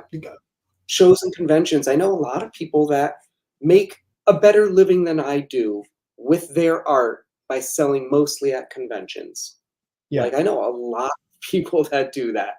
It's just a different game. It's just we've been brainwashed into thinking Instagram is the only way to be an artist somehow. Like that's pretty amazing marketing on their end. It is not the only way to be an artist. In fact, I'd even argue that think of the top artists. If you're actually educated in your field of whatever, illustration or editorial illustration, fantasy illustration, think of some of the best artists, and I bet they have some of the lowest followings on Instagram. That they're not relying on that as their source. Yeah. It's And then the people. Yeah. Sorry, I didn't mean to derail you there, Justin. No. Yeah, that's pretty much it. And as far as like Meta goes, there's almost like not much else to say. It's just, it feels like such a betrayal, an absolutely expected betrayal that is not surprising whatsoever. Nonetheless, incredibly demoralizing. The only bright spot in there is that they have started doing forcing people to do the made with AI tag. Now, this is neat. Everyone is kind of doing this. It is an olive branch extended to the communities that feel hurt by this. It's a neat idea. From what I've seen on the apps, it's about 1% effective. It catches as many non-AI things as it catches AI things, and it doesn't catch most AI things because they still show up, but maybe it'll get better. I don't know. It's a neat idea. I support ideas like that.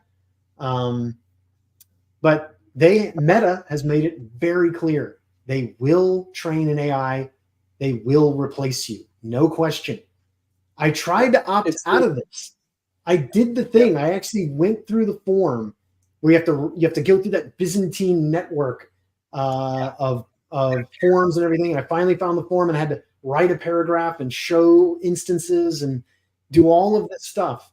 And they sent me a thing back saying, we don't have to take it down in your region. And I actually think, sorry. No, go ahead. Go. I really think Meta is going to be the one to blame when this stuff starts taking over, because it is being force-fed to us. I can't look at Facebook without, and I say I like downvote or like anger vote and close out every single AI ad I see and complain that it's inappropriate or whatever, like mark it as spam, like religiously, and it still just floods my feed. AI. Yeah. If I go to that Yeah. search bar on Instagram, it's like, do you want Meta AI to do this thing to you? It's being forced to us. And they have so much invested in this. I put up a comment earlier talking about the energy consumption. Since their implementation of Meta AI in their like as part of their page, the carbon footprint of Meta has doubled in 2 years. And keep in mind, Meta already is one of the largest carbon producers in the world. And they have this plan that by 2030, they're going to be carbon neutral. This is not true. They're like, their offices might be carbon neutral by buying other renewable energy to offset their shit. They are not carbon neutral. Their servers are not carbon neutral. Yeah. One of the largest producers of it, and it doubled truly because of AI. It is such a process intensive thing that it just, I read a stat somewhere, and I really do, I believe it's true, I checked on it, that every prompt uses up about 16 ounces of water. Every Whoa, prompt that gets uses that's 16 ounces crazy. of water to I've it. never heard that. Yep, it is going to be devastating to us. Already, you could see it. And now their 2030 plan for carbon neutrality is trash. They've already said they can no longer do this because their growth exceeded what they expected it to be, and it's mostly because of that AI. It really, and maybe it'll change. Maybe it'll become more efficient, but it's just it's damaging in so many ways, and Meta doesn't give a crap. They're doubling down on it. Yeah, I can't remember who it was. I mean, I listened to a bunch of Lex Friedman on the topic, getting ready for this, and several of them did bring up the idea of carbon taxing or buying as the comment is mentioning, buying carbon credits as a solution for this. So these are great ideas that like I am absolutely for. You can't ignore that. That's a shocking thing. Yeah. All for No, what? especially like it's not the equivalent. It's like actual water to cool these systems, to do everything. It's the same thing as NFTs. Like the amount of energy it takes to produce an NFT, even our phones, we take it for granted as Americans. Like that these rare minerals in our phones that we're just throwing away like nothing. And we really are throwing away so much. We're throwing away, the earth's health, our mental health, our livelihoods, a lot of things for what? For ease, for speed. Cursed images. Yep. Like, do we really need the AI art that bad? Yeah, I mean, it's a very hard thing to justify. It'd be one thing if okay, the dream has happened. AI is out there. It's curing cancer. Wow, it's engaging in material science, and now we've developed better batteries, and we've cured the climate crisis. Oh my goodness, it's solved world hunger. It's ended war. No, AI is not doing any of this. It's taking away the creative things that give our lives meaning, and it's leaving us all the misery, disease, and menial tasks. Absolutely. All for what? So it can increase its carbon footprint? You're kidding me, right? So I don't know. Again, I don't, like you said, you don't want to be a curmudgeon. Like, who knows? Maybe they'll solve these problems, and who knows? Maybe it will actually start inventing medicines. I just don't see it happening.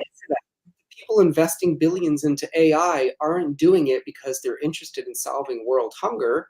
They're investing billions because they think they can make trillions. That's why they do it. That's the only reason they do it. Exactly. Yeah. Those market forces will determine what happens with it. And none of it is for the benefit of society. It's for the narrow interests of a few evil old tech billionaires. Yeah. So, Meta, they're trying to take over. And like you said, they probably will. So it's a dystopian future, and finding ways to exit from this hellscape is, again, it's not something you can do tomorrow. Your portfolio, your career may depend on your Instagram account. I'm not telling you have to get rid of it, but as much as possible, starting to divest from these platforms and finding other ones that are more ethical, or other venues. Now is the time. I would say, if I could expound, it's not just finding an alternative. It's like learning your lesson. I think we need to invest not in alternatives, but in people. That you need connections to clients. You should have a community of artists that you can call up on the phone and know that you'll find a job or something. I think ultimately it's the only reason we use Facebook is so I could talk to you, Justin. So it's my friends. It's not I'm not finding you guys and discovering you on Facebook. I met you at a con and I'm using Yeah. Facebook to stay in touch with you. I don't need it to do that. It's just Right. become this means of it. But there's other ways if we need them.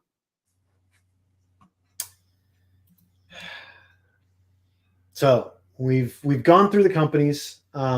There's others out there, but in the interest of keeping this brief, these are the major ones that kind of have supported the 5 pillars. And yeah, finding ways to eliminate the ones that fail on these things. That was the big. I don't know. I hope you've left with something on that one. But now we get to the point of responses. So now What do we do about talked about the companies? What do we do? And there's 3 ways that I've, in talking with other artists and listening to people rant about AI, which I love a good rant. If you've made a video on AI and ranted about it, I'd probably listen to it.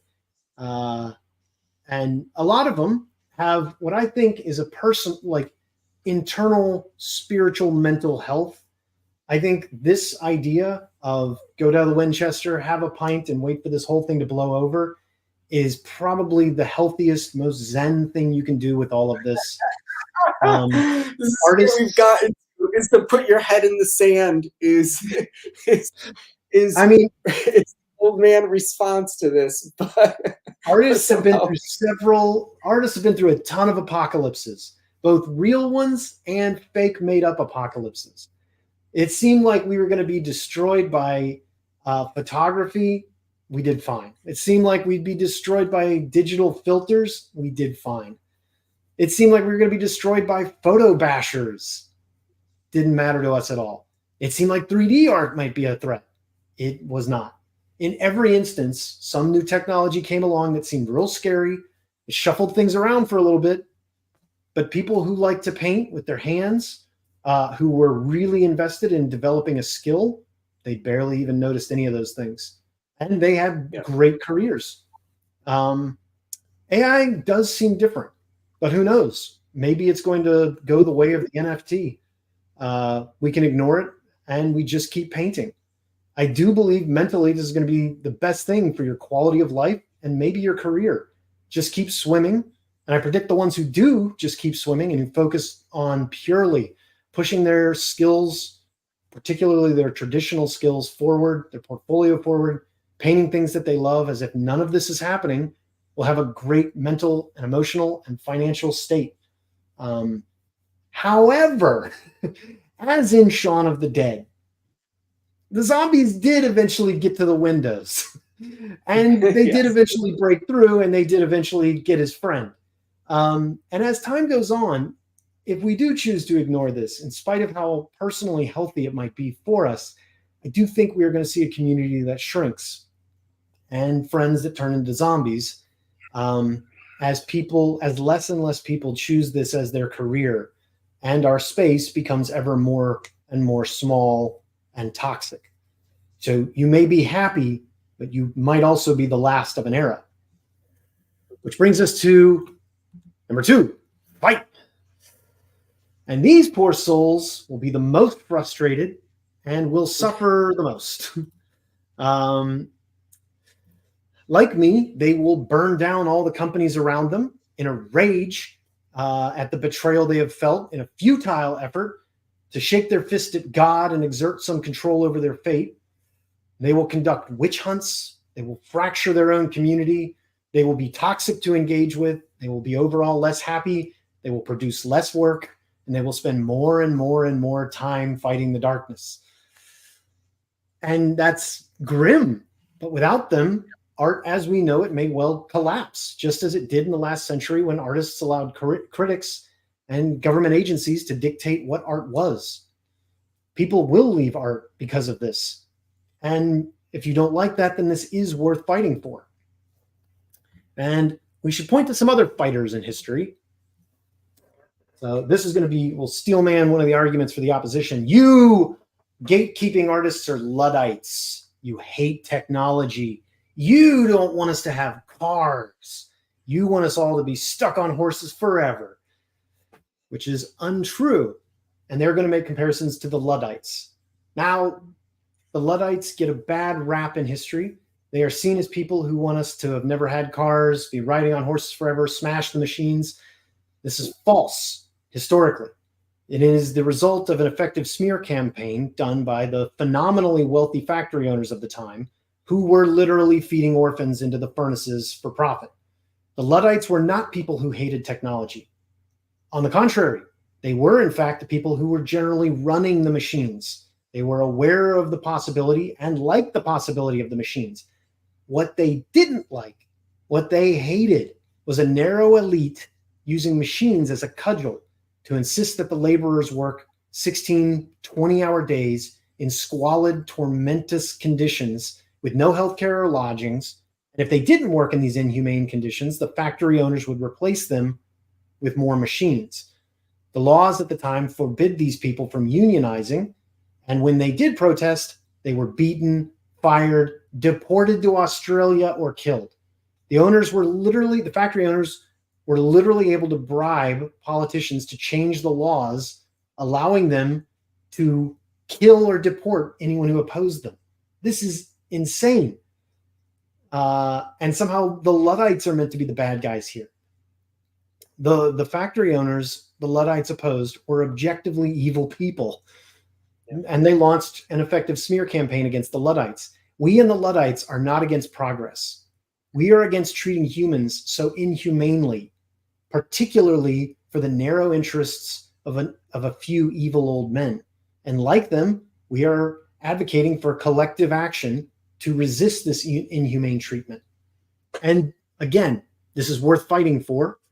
Talk on that point there too, Justin, for a sec, because yes, there's this misconception of what a Luddite is, but even the misconception of a Luddite being against progress, I think it's an important distinction that I do not think AI art is progress. It's not. Maybe AI technology will someday be progressive, but AI art is not progress. Art didn't get better with it. It's not. It's my analogy I've always had. It really is. I think of it like processed food. It's the shitty form of like mass manufactured art, devoid of any creative or nutritional value. That's not progress. Processed food is not necessarily progress to organic food. It's just the junk commercial version of it. And we associate what we do with art now is so commercial that I think we're losing touch of what the actual art was supposed to be and what is actually progressing that. AI art will not make you a better artist in any way. In any way. Anybody who's saying, adapt or die, like start implementing into your process, will not be a better artist in any way for using AI. It won't make you better at color, won't make you better at composition, won't make you better. The only thing it might make you better at is typing, is literally it. Yeah, prompting. Progress to me. And so even then, if you want to say a Luddite is against progress, I still don't. I don't think it's progress. I think it's a sidestep. It's just it's going to eliminate us. It's replacement. That's not progress. And it's encouraging to see people, just normal people on Reddit and YouTube, attacking it. And I think they are, because people who do have taste, people who do inform visual literacy at large, art, and these people tend to either be art directors or working professional artists or collectors. They do set trends and inform taste and teach visual literacy. They've come down hard on it. Keep making those videos. It's helping. And normal people are seeing AI art for what it is, and they do generally speaking, think it's trash. The trouble is the CEOs and the tech billionaires have made the calculation. All we have to do is move a Walmart in. Once it's there, everything else dies.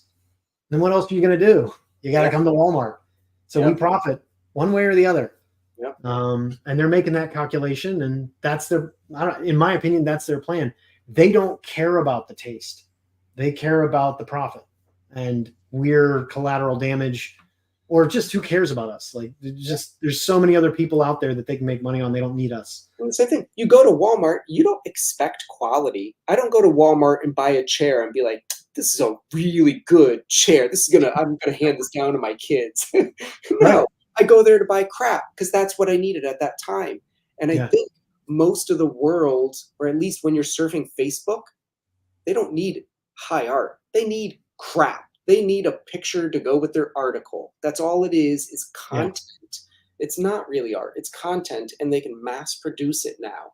Of course they are investing in it. Like, oh yeah, they're banking on this. Yeah. I mean, they already have. Like you said, they've invested billions, possibly trillions at this point into it.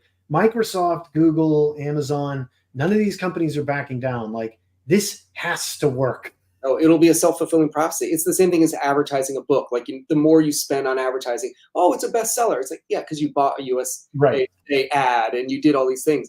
They are shoving it down our throats until we accept it. Like, they're feature on every new OS, every new phone. It's going to be they think this is a selling point. They think this is it's the movie Her or something like that. This is it. We've done it, and we're putting it on. We're giving it to everybody, and this is going to make people buy the next iPhone or whatever. And they're banking on it, so they can't lose. They seriously are heavily invested in this. But there's tools we've got. I know this is kind of a page of not many tools that I'm showing you for the tools that you've got, but there are small things that we can do in protest that do have a meaningful impact. Nightshade and glaze are things that can poison AI that ingests work that's been glazed or nightshaded. In some cases, just ruining it. In other cases, turning things like you painted a cat and it's going to turn that into a dog, ruining the ability for a person to use prompts to use your work, use you as a tag, essentially. And also hopefully just ruining visual AI through these things. So I have sort of low expectations because I feel like the technology is moving so fast that it's like, who knows where things are going to be tomorrow, whether this will work or not work. I don't know. It works right now, and it does troll the AI developers. So I say use it, get it out there, do whatever you can to fight.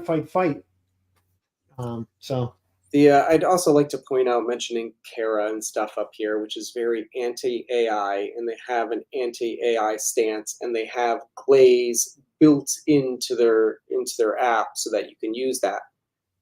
All of that is to say, even though Kara may never sell your content to a database, that does not mean it cannot be scraped. The Leon database didn't ask for permission or buy content to start with. It just took it all.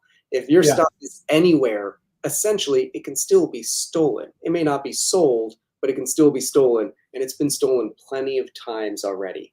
I think it's worth noting that none of this is safe, except maybe the exception of glaze is the one thing you can actually do to keep your art truly safe from being scraped. Yeah, I mean, you're 100% right, and that's maybe why, sadly, I didn't deal. I don't have much to say about prevention. It's too late, and there's just generally speaking, almost nothing you can do about it, especially in a world where everybody reposts everyone else's work and often doesn't credit them. Yeah. It'll prevent you from your name from being applied to a lot of your work. But if you've shared your work, other people have reshared it, not credited you, and that's been ingested by these AI databases. And you want your work out there. I don't think it's not fair to say like, well, you just shouldn't be on the internet. This is where the conversation is. We don't have a choice in this. Like, this art is communication. By its very nature, this is about us sharing something, some part of our minds with other people. You can't just hide that. At that point, I think it almost ceases to become art if it's not communication that's occurring between one or more persons. So, no, it's unreasonable to expect that of creatives who are engaged in visual and artistic forms of communication with other people. And so it's going to happen. Your work is going to get stolen. I don't think you should try and stop that. But if you can poison them, if you control them, I think that's pretty cool. But I wish I had more to say about this. And maybe people in the comments will have more suggestions. Well, I'm looking for part 3 before I go on too much, but I do have more to say about responses. I think there's a lot of responses we have. Okay, well, good. Let's talk about part 3. Do you hear that, Mr. Anderson? Oh, you better adapt to die, Justin. That is the sound of inevitability. I don't ascribe to this one bit. So many will say, why fight it? It's inevitable. May as well embrace it and get ahead of the curve. No. But this is short-term thinking, and it's faith-based wishful thinking as well, that AI is going to be some wild, new, powerful industry filled with utopian riches, none of which is proven at all, and none of which I find many other people actually believe in. I think spending time on this, embracing it, is going to directly compete with time you could have been spending on hard work to actually learn how to paint and draw, hard work on things like composition and anatomy, and the mental skills that you will always have no matter what tools lie in your future. So you're directly competing against yourself the longer you prompt. But people are going to say learning to prompt or paint over prompts is the future. And I argue that no, it's a future with less skill and one that you'll ultimately find less fulfilling. Many will propose that if we embrace AI and just use it as another tool in our kit. At a certain point, though, a question will be asked, as I mentioned earlier, by your art directors: why do we need you? If an AI did this, why do I need you? And the more you allow your process to be automated away, the closer you are becoming to being something made obsolete by automation. As artists, what we're after is something so much more than simply a pretty picture. We want to know that we have the skills to actually make this picture. That's, for so many of us, is power. It's ability that we're after. We want to know that we did it with our own human hands, without the aid of all these fancy robots and gimmicks. The more prompts and filters and photo bashing you use, the less and less your own voice is actually in the art object. The less and less human it is, the less and less you are actually communicating your humanity to other humans. And this exists along a spectrum. And on one end of the spectrum, you have a robot making art for you. You're prompting. And the simple-minded might feel that I prompted something from a robot, the robot painted it, therefore I painted something. But they will have no idea how it was made, how to reproduce it, or what it even means.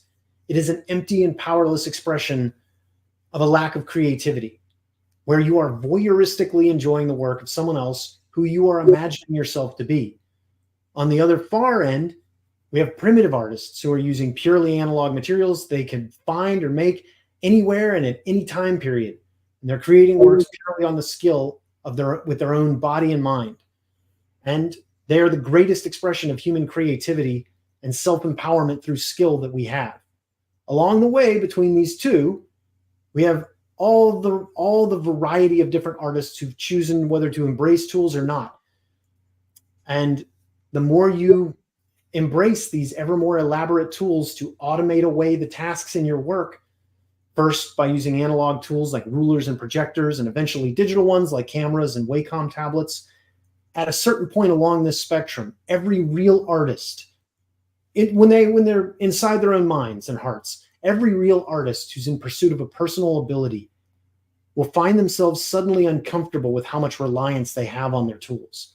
And they will privately have to admit that they are no longer the ones really doing this anymore, and that they are now relegated to the position of merely a delegator, an editor, or a prompter.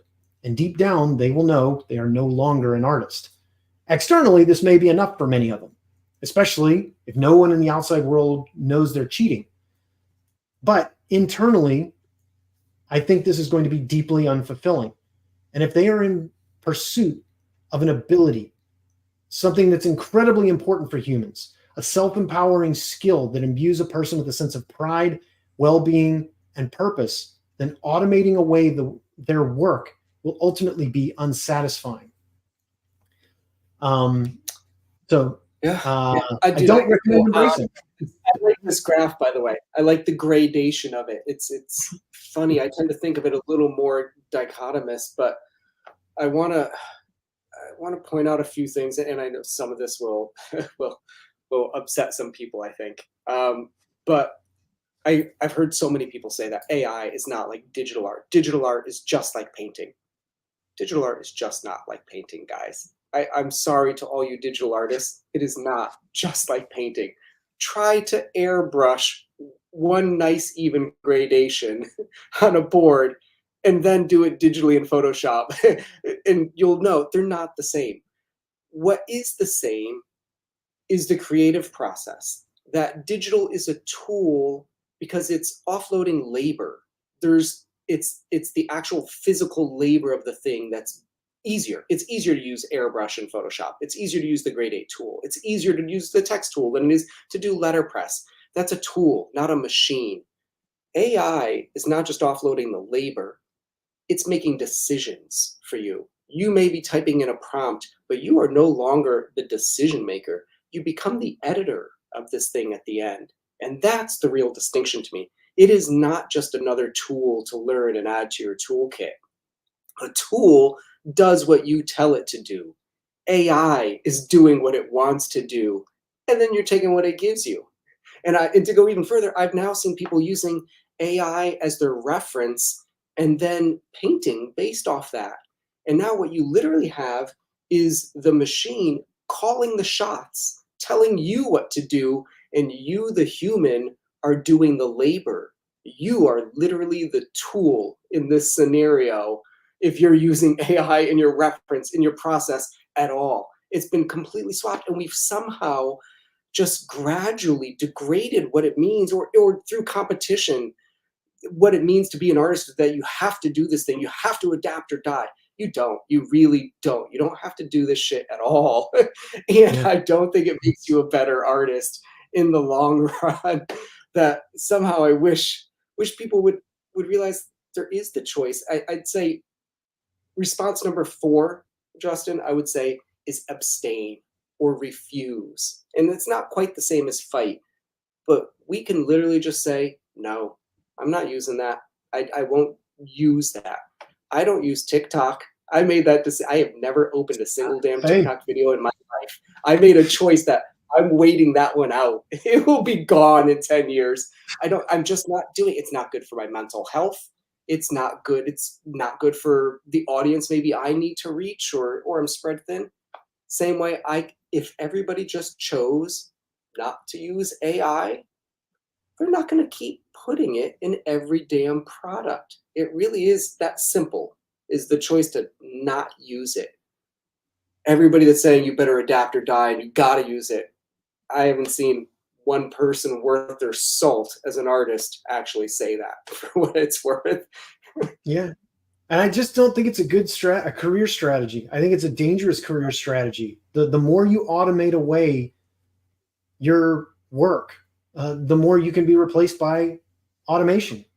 And it's a selfish career strategy. It's saying, I'm just going to fucking squeeze the last bit out of this industry before I myself and people just like me destroy it, is what you're doing. Like, if this industry goes AI, it's because artists did it. It's the art, or the prompters. It's those people. Most of those people are not going to be able to compete with us. The real danger is when actually skilled artists start implementing it and start making really good work with it that's innovative, and they can do revisions. That's the danger. And I think that's that heritage thing, that we're giving up this thing, and we're making it, it's all corporation, it's all commerce now. That's not why I got into art. Like, Yeah. Like when I was 5, I wasn't like, I want to like work real hard and compete with this other guy and make more money at art. No, I just liked drawing. I liked painting. That's what I wanted to do. Why would I give that away to a machine that's taking that pleasure away from me?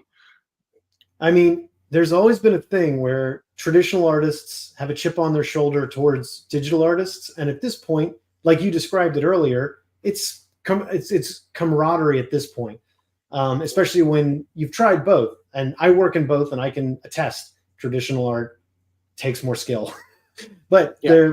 digital art is a tool. There's always something though where it just troubles me. Gerard doesn't take away from the vision. And to clarify, like it's when I take offense when people say it's exactly the same. It's not exactly the same, and it's not No, yeah. lesser.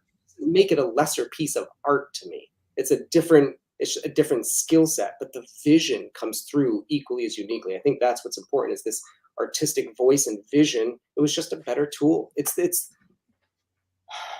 I've used this analogy a lot, but it's like showing up to a weightlifting competition with a forklift and being like, look, I can lift more. It's like, yeah, that wasn't really the point. That's That's good for a exactly it. construction site. Do that at a construction site, not here.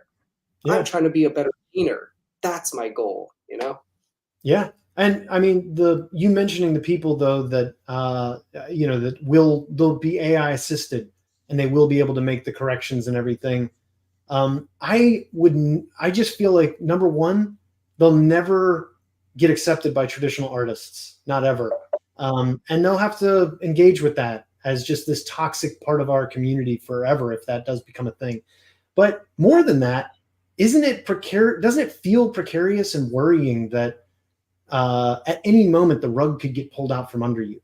You're going to build a career on this technology that could get legislated away tomorrow, that could lose the power, could end up getting carbon taxed away tomorrow. That you've built your abilities on something so precarious. You could have spent that time just actually learning how to paint. And instead, you've kind of now allowed your work to be so heavily reliant on this thing you have no control over. And right now, if you like a specific version of Midjourney or whatever, you can go back.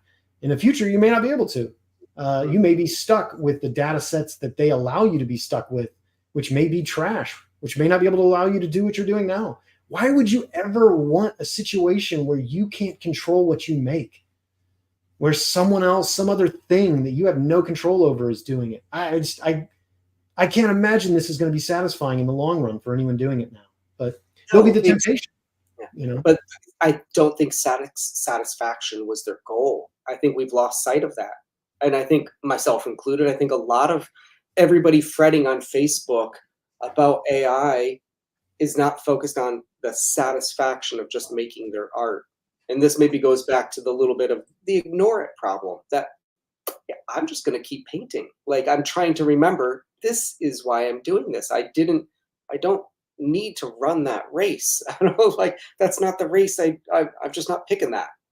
I'm picking this race. I want to be a good painter and try to figure out a way to sell my paintings. Yeah. It's well, to move on from this, unless is there anything on this, anything else on this one? I think it'll come up in your next slide. I recall. So yeah. So the future, based on AI, the tech bros tell us it'll be one thing. The scaremongers among us tell us it'll be another. I don't think it's going to be either of these things, but we do have to figure out what to do with the future. So I've got a couple recommendations for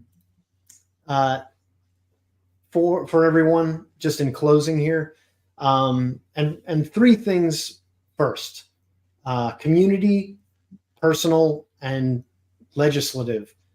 Community-wise, we should divest from bad products as much as possible and use the bad ones only as needed while doing everything to boost the profile and exposure of the good ones. Insist on companies using an AI code of ethics. Piggyback onto bigger industries such as music and film to be a part of their war against AI's unethical invasion of the creative spaces, and insist on humans in the loop and handmade work wherever possible. Try not to witch hunt other artists. We'll talk about that in a second. On a personal level, I recommend, and this is purely for me, but this is going to be my recommendation, is invest heavily in traditional skills.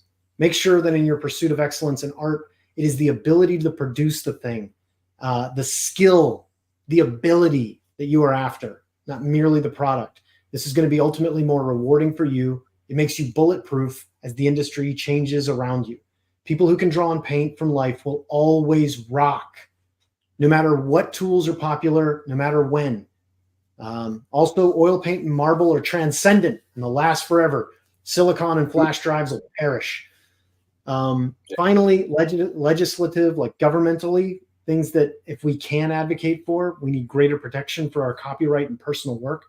We need companies that use AI to be taxed higher, as we mentioned earlier, probably along the lines of their power consumption.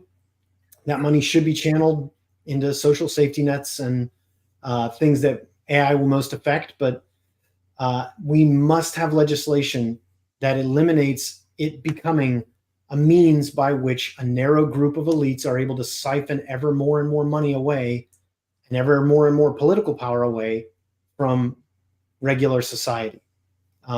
Which brings us to we're getting there with some legislation. The Yeah. legislation, I think, is going to get there. I think it's going to have to get there. But my worry is that there is so much money involved in this that the legislation will not actually protect us in the end. I think there's some things that'll protect, like likenesses. The moment we start making deep fakes of politicians doing things, politicians will shut that down. But it's not the risk is it going to save the artist?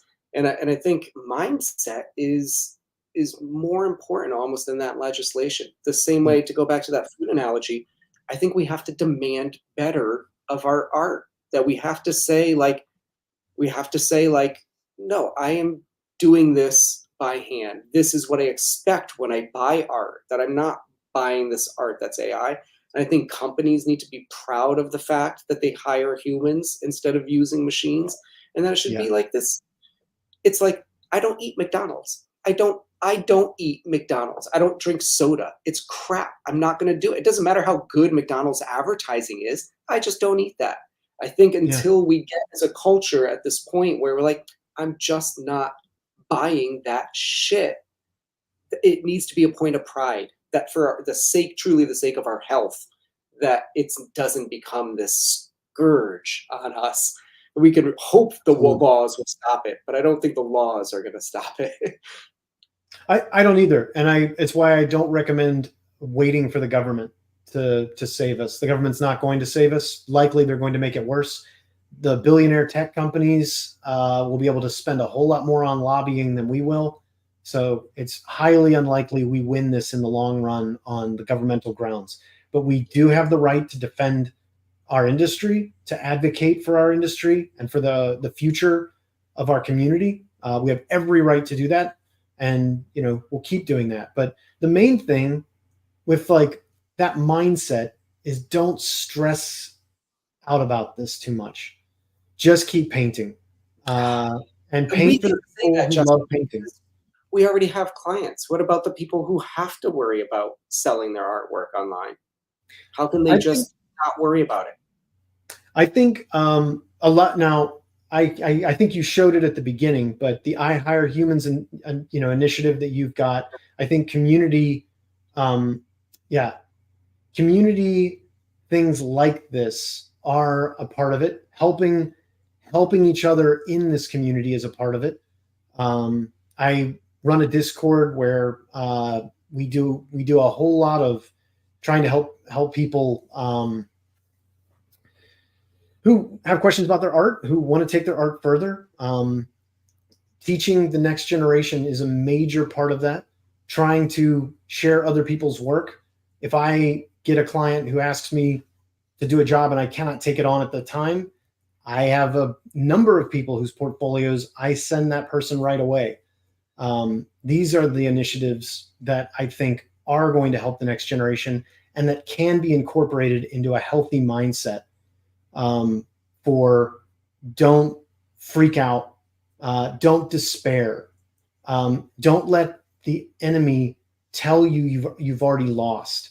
This is like Sun Tzu Art of War stuff. The first thing you always do is convince the other side they've lost already. Don't believe right away. Painting and drawing is going to be here in the apocalypse. If we live in the Mad Max future when the nukes come down, I'm still going to be painting skulls and flaming dragons on the side of death machines. We are going to have a job. It's going to be fine. Human expression is not going anywhere. And like you mentioned earlier with the powerlifting thing, chess players are still something people love to watch win chess matches against other humans. Even though an AI can beat a human any day now, we don't care. It's not impressive. I want to see a human beat another human, and it's amazing. Humans are always going to be impressed with the tricks that other humans do with their own two hands. So I think maintain a narrow focus on the celebration of human handmade work. Build skills, learn how to paint. These are greater paths to happiness. So those are some of the things. I should mention also witch hunts. There's good part of the reason why I mentioned don't stress so much is because there is an instinct to absolutely attack everyone over this. And I think the moral indignation that every artist feels over what's happening makes that understandable. But as we do this, it is integral not to do unhinged witch hunts and cannibalize our own community. Before screeching, she used AI, you should do some research. Don't be an idiot and cause drama. If you have researched the person, you cannot find out how they've made it, or a process guide, or something where they've shown a video of their work, I think it's fair for you to ask, hey, what medium did you use? Do you ever do demos? I don't think you should do full 1-hour diatribes on somebody you've never met and you've never researched and burn them down. The whole Wiley Beckert thing from recently was an absolute outrage to see that go down. Like, calm down. Don't burn people down without doing just 5 seconds of research.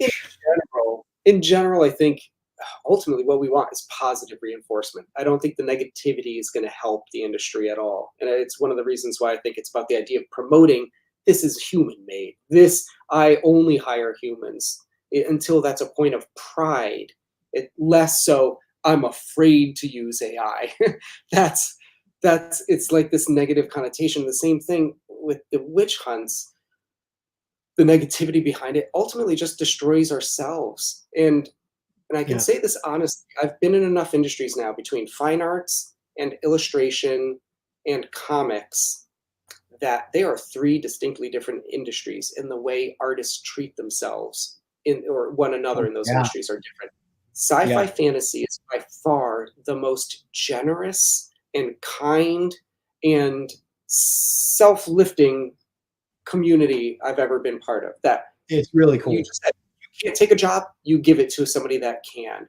Like, we're always helping one another. That is not the case. Comics is dog eat dog. Somebody will undersell you in a second if it means they get that job. And so what it's caused in the industry is you have to stomp other people down to get up ahead. It's constantly bitter people that are like, it's only who you know, and blah, blah, blah. It's like everyone's angry because they've built this community that's what you have to do. Fine artists are not usually very welcoming about their techniques. They're worried about their shtick getting stolen or whatever. Like this whole just, I'll show you how I paint is a very illustration kind of centric thing. Because of that heritage, that we've built a supportive community. And I think if we let this purvey us, like just fester in our community until it breaks our community apart, we're going to be no different than the other ones. We're just going to, the AI threat, the adapt or die is the same dog eat dog mentality. I could do it faster, cheaper than you, rather than how's about I help you get your budgets up? How's about I help you find a job? Like, which is what really has kept us going for so long.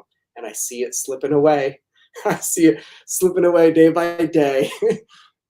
And I mean, to piggyback on that, I think we should all keep in mind that in the future, if things kind of start to slide away, that AI does lose it does become the NFT of this year, and just lose the charm. Understand, we're going to have an influx of kids who got started using AI. They had no art ability, but they found, hey, I like making visuals. I ultimately have found AI unfulfilling, and now I want to actually try and become an artist on my own. I'm going to take the first baby steps towards learning this skill without digital assistance. We should, as much as possible, be welcoming to these people and encourage them to try to master it for themselves rather than taking credit for an AI's work. And I think that thing, we should welcome them and encourage them to master real art, should be a thing that we're promoting. Not just burning them down, but saying there is a better way. You will find it more fulfilling to be able to do this with your own two hands. So join us. Like you mentioned, we're a very welcoming community. It's part of why being called a gatekeeper it feels like such an outrage. I do a Twitch stream every week where you can watch how I work, and I'll answer any question you've got about any material I'm using, about literally anything I'm doing, about anything. I'm happy to give any help that I can just while drawing. And that's because everyone I ever met in this community was that way. They were all welcoming, and I think it's because the art directors in our community were so savage that they bashed up all of our egos. But whatever the case, whatever it is, whether it's because of the literature that we read, or the work itself, I don't know, but it does tend to be a welcoming, open community, and I think we should keep going for that. Encouraging people to, hey, why don't you try doing it with your with traditional media or something? Just try drawing it. So I don't know. It really does come down to the community's choice. I think it's half of you guys are watching this probably on Muddy Colors or something right now. Muddy Colors is 30 professional artists committed to the next generation of artists. That's the only reason it exists. Like it's a money sink for all of us. We don't make money off of it. It's there to make sure the next generation gets what we got. And oh God, I wish I could just make it, but I feel like people are losing sight of that. It's this, and we're meant to feel this way, like this scarcity and this competition, but I feel like everybody's just grabbing for scraps right now and stopped worrying about the next generation a little bit. And AI is at the forefront of making us feel that way. Yeah, I think we have to. It's demoralizing. But I mean, I have like one more to actually I have a few more, but the other ones are the crazy ones. But this one, end on the happy note. You might be able to leave it on this one, on a happy note. But there have been some reasons to feel better about this. That there have been a lot of copyright victories. That there was success in things like the writer's strike, and that it's been really encouraging to see the community cohesion against AI. That people really attack it and call it out for what it is: theft. Theft and uncanny and weird and not the same as handmade art. And I have found it encouraging to have the comments section more or less defending us from complete strangers. I appreciate it. Keep it up. And I can go through some of these. I don't want to labor this too much, but just, there's so much litigation. I just briefly went through Wikipedia, just looking at this stuff. There's really good things happening. There's laws that are being passed. There's the thing that, things that aren't human aren't eligible for copyright protection. It's still there. This is good news. It's not perfect. And, we could hope for a whole lot more. But there is good news happening. There is things that are happening that are worth being optimistic about. I don't want to do the bonus discussion. Not unless people really want it. But yeah, just to leave on a happier note. Actually, Justin, before, and we'll open this up to questions if anybody has any specific questions. I'd love to know before we end, what are you actually doing about it in your day-to-day art life? What path have you chosen of those three options, and how are you implementing any of that? So I will admit that I've had a hard time posting again to Meta at all, Facebook, Instagram, and I'm going to take a break from it. Don't know when I'll come back. I took a long break from ArtStation. Oh my goodness, my lights. I took a long break from ArtStation, and I will probably come back at some point. But honestly, I'm just giving these media companies a break. Nice. That's on the media side. On Adobe, I've just decided I'm going to traditional now. I'm going back to analog all the way. Now I have a lot of client work. I have some NDA client work that I started jobs last year doing traditional pencil with digital color. So I'm going to have to finish those in Photoshop. I'll keep doing that. Everything else, I'm going analog. And a lot of it is like all the things that I've found unsettling. That thing that Photoshop now can do generative AI from within Photoshop means I literally just never want to put anywhere that I've used Photoshop ever again. I probably will. I'm less concerned about the fact that they might steal my work. It is concerning, but I'm less concerned about that because I think it'll happen no matter what.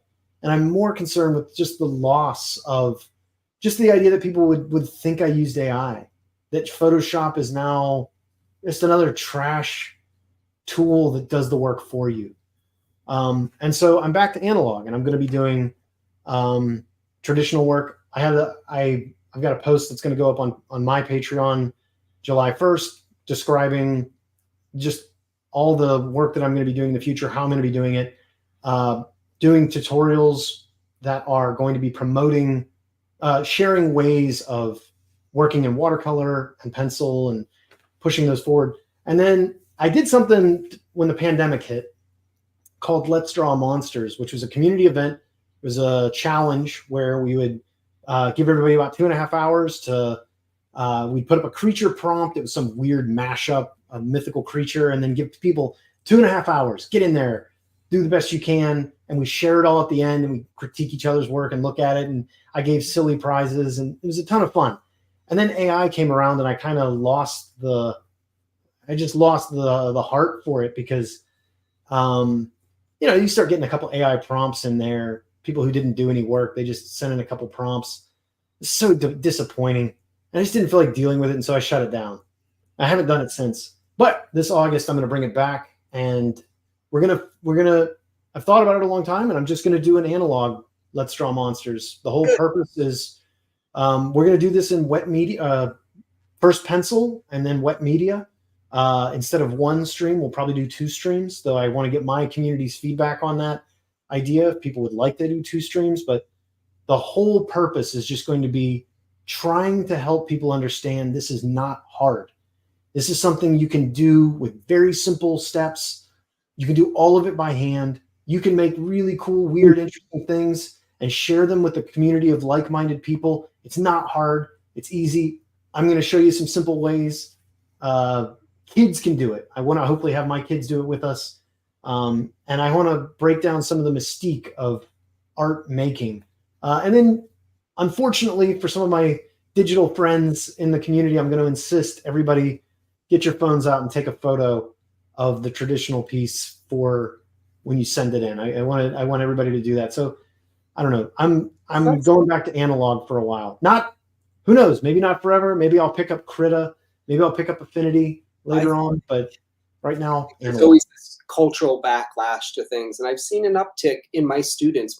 I teach a class called Smart School, and my semester just ended the semester. The new one's about to open up, and it's this very intensive, 14 or 15-week program. And I think I had more traditional painters this semester than I've had in the past decade. Just specifically people making this transition from digital to traditional for whatever reason, whether the market's demanding it or their personal interests are demanding it, or they're doing it for safety against AI. But there really has been an uptick in traditional stuff. And I think I see it in myself. I look at people, you mentioned just being able to, there's people who could just do anything with a stick and paper. Greg Ruth's supplies are a pencil and paper.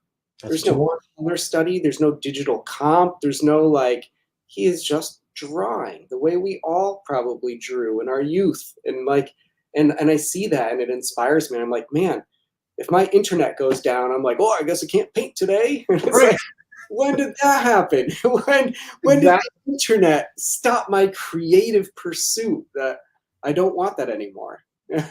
Yeah, and I mean it's so encouraging to hear like just how many people are going into this Yeah. and going into it traditionally too. It's why I unironically I think this is fine meme is great. The world is burning down, but as long as we have a next generation who's coming with us on this journey, they're going to be then the heritage continues. And even if our community shrinks, it stays strong. So A couple more things I think people can do, whether or not we're doing them. AI is not just affecting us guys. I think the other people that are getting hit real hard are authors. They're the other people that are seeing the early onset of this actually devastating their industry. And talking about Meta just kind of forcing AI on us. Copyrights don't matter if you're just shoving things down people's throat. There's no time for infringement if you're buying a new book every week. And the greatest, like the highest selling authors are not like J.K. Rowling and stuff. They're fanfic on Amazon, selling millions of dollars a month for stories that are crap, churned out in a week. And a lot of it is AI now, or AI assisted stories. And then AI made covers. And they're selling them for $2, but 1 million people are buying them. And it's rocking that industry. And I'm seeing a lot of authors and some of the legal things you mentioned that are actually having progress are coming from the author side of things as well. Because there's been uproar about, Penguin Random House maybe selling all of their books ever to a database. And it's really problematic for people. Some of the things authors have been doing, and I've been doing myself as an artist, is trying to invest in my own platforms and self. And by that, I mean, if you have a Patreon or something, or a mailing list, a lot of authors are using Substack, anything where you are in control of your audience. If you can build your own personal mailing list for people that buy your art, whether that's people that's buying posters, people that are going to this town for a convention, art directors that are hiring you, people who buy paintings, that's where you should be investing your efforts, not in getting 500,000 Instagram followers, is really curating your audience. And I think that's all within our power. Spend your time building up your website, your web store, your Substack, or order blog, or whatever it is. I just did, and this was kind of an intentional move, is this. I just invited a week ago 15 collectors, or I invited, not that many showed up, but I invited a whole bunch of friends who are collectors over to my house. And it wasn't this like, hey, I'm having a gallery show on the internet and just see who shows up. It was like, no, I want you here. I want to say thank you to you for being a past supporter, and come have a hot dog and hamburger, and you here, and really just curating my clientele and bringing it back to a personal thing that it always used to be that way.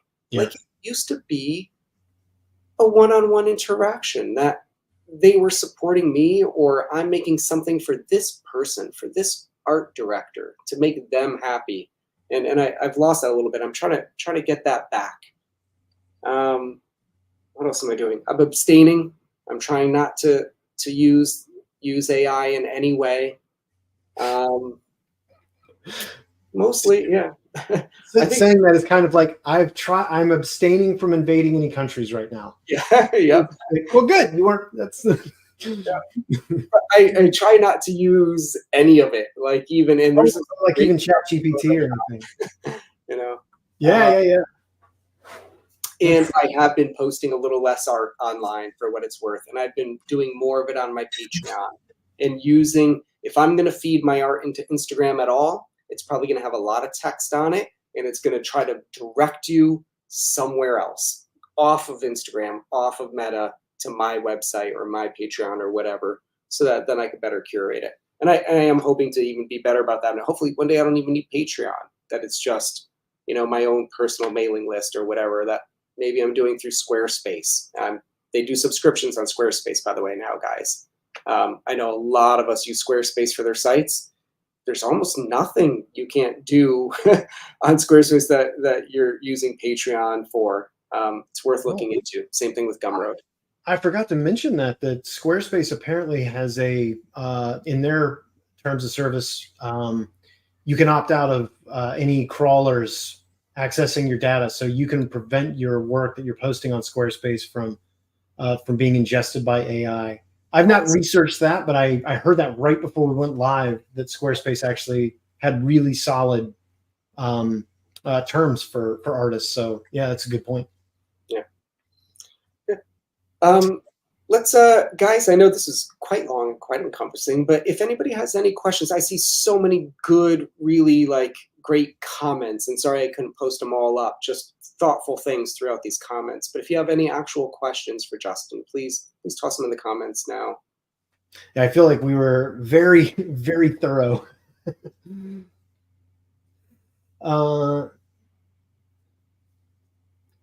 When you go full traditional again, it might be interesting to know how you digitize all the analog work. I don't know that I'm going to be able to get away from scanning for clients, because they do expect you to deliver in a certain format, whether it's TIFFs or PSDs or JPEGs. I don't know that I'm going to be able to get away from the scanning.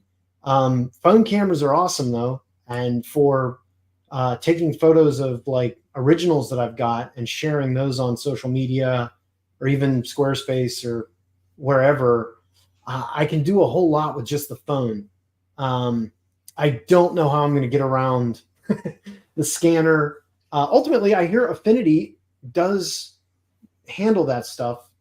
So my hope is that I'll find some software that interacts with my scanner and we keep talking about the software, but what happens when it's just built into the OS? What happens when Apple's term of service like agreement terms state that it's all Creative Cloud, or it's all cloud-based storage, and that everything is going to be scraped?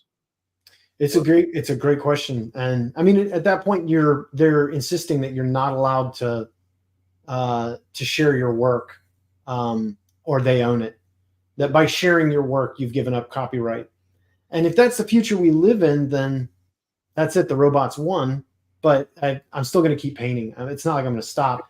I just feel like the next generation is just going to be giving up on it. Don't worry about me. I love doing this. I'm not going to stop.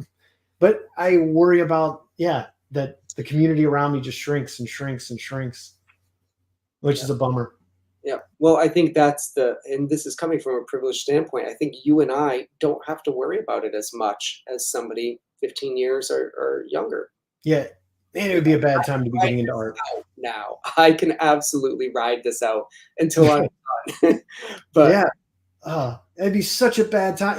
And it's so sad because like 3 or 4 years ago, it was the best time to be getting started as an artist. There's so many cool things happening, and really, I was so jealous of everybody who like had the tools and the educational possibilities. Like 4 or 5 years ago, I felt like, man, the world is your oyster. You've got so many videos, so much educational content, so many great tools. Now you can do anything. You can do digital, you can do traditional. The possibilities for animation are exploding. Comics were getting easier and easier to make. Everything was looking excellent. And then now I feel like in the space of just 3 years, it's fallen off a cliff. So, I mean, yeah, I do. I worry for this next generation of artists. I really hope that they embrace this same idea. The world is burning down around us. This is fine. Doesn't matter. You still build your house. You still got it. You still need something just in case. That's true. Yeah. Yeah. And I mean, Elon Musk keeps promising us UBI or universal high income. I don't believe it. So this is going to get worse before it gets better, I think. Yeah.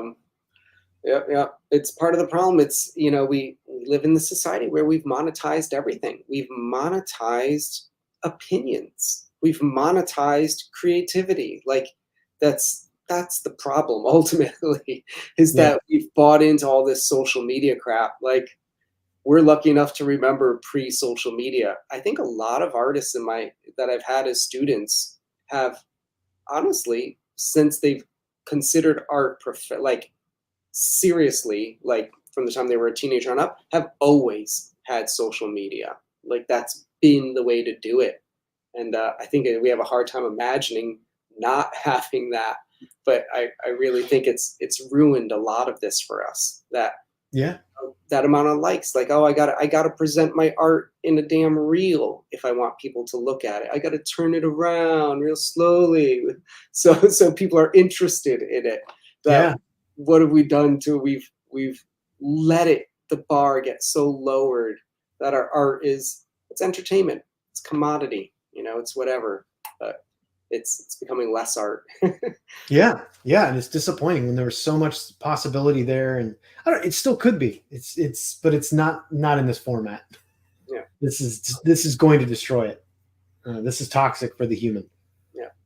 If we let it, we don't have to accept it. I don't think. No, I don't either. I don't either. I And do. really, I mean that. I know that seems like impossible, but it's not, guys. Like, it really only takes. I know Orbit Books will not use an AI cover because the people in charge of that are just like, no, they're just not going to do it. They don't. They could. There's no law stopping them from it. Like, who cares if they don't own the copyright to the cover? The inside is copywritten. They just choose not to do it. And I think we all have to just choose, make that choice, like, clean across the board, and know, like, even as a society, not just artists, I really do feel like AI, like, once we start getting AI ads that are generating political campaign slogans on the fly in the type font that they know you like, and they put a face that they made a face that they know you like. Once we Yeah, start doing that, we're going to become a really unhealthy culture. And I think we need to start making decisions for our health, just collectively. That needs to be a thing. yeah. And I do think a lot of the personal interaction, particularly with art directors and art collectors, the people who are supporting the community, I do think a lot of the personal interaction, whether it's at shows or just personal, even if it is online through social media, but primarily like those one-on-ones, I think they're going to be so important for this kind of advocacy for our community and pushing AI out of it, promoting handmade work. Uh, I think those human connections are going to be what makes that. And it's honestly, it's the thing that's been lacking since, the like button was invented. That people reporting higher levels of depression, isolation, anxiety since the like button and the reshare buttons were added. And whatever you post, you're going to be worried it gets less likes than someone else's post, We and this did will negatively affect your mental state. Why do we have to put up with that? we didn't talk about algorithms, social media algorithms at all, but I really do put that in the same wheelhouse as all this stuff that's toxic for the creative spirit. And it's one of those things I am Oh, trying yeah. not to worry about. I don't need people to like my Instagram photo. I need to get my art into the hands of the people I know like it, or that I hope like it. And that needs to be a much more direct process for me now. That I Yeah, That's I it. don't want to fight an algorithm in order to reach my audience. I should not have to do that. And we don't. Like, if you know your audience already, like, just go right to them. That's it. Like, that's always been my approach with advertising. If any of you have watched some of the business lectures, this idea of a shotgun approach versus a sniper approach. I treat social media like shotgun. Wide net. Let's see who I catch. Most of my business is more about me hunting very specific clientele. I want to work for Orbit Books. I want to work for Yeah, Magic the Gathering. I'm yeah. not just posting my stuff out there and see what clients call. It's great advice. Yeah. And like the shotgun approach, like that's I'm fire and forget for all of my social media. Like put a post up, don't touch my phone again for the rest of the day. If I use it. I mean, and again, I haven't posted this month on anything because I lost I just don't want to do it anymore. I know I have to. You kind of you have to play the Oh, game. we But have to. That's the thing. Everyone's like, oh, we have to do everything. We have to be entertainers. We have to be artists. We have to be marketing experts. that may be right. I'd love to leave Meta behind.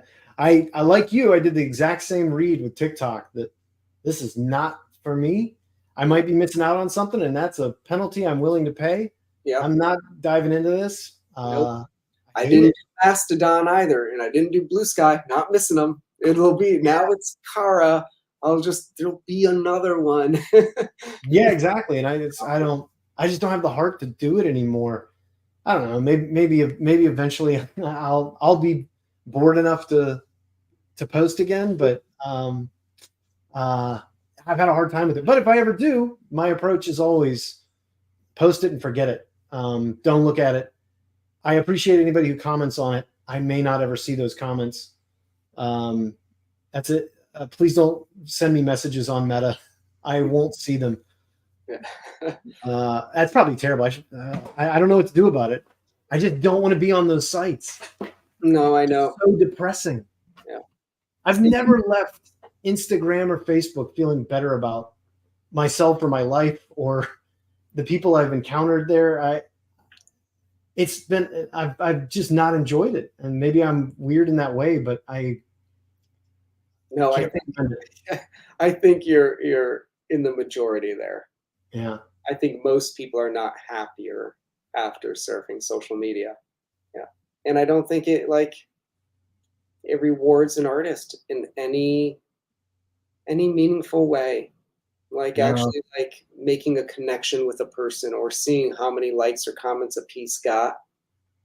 I mean, that's kind of what we're going for, right? Is this validation all the time when we post. And I don't know that it even does that.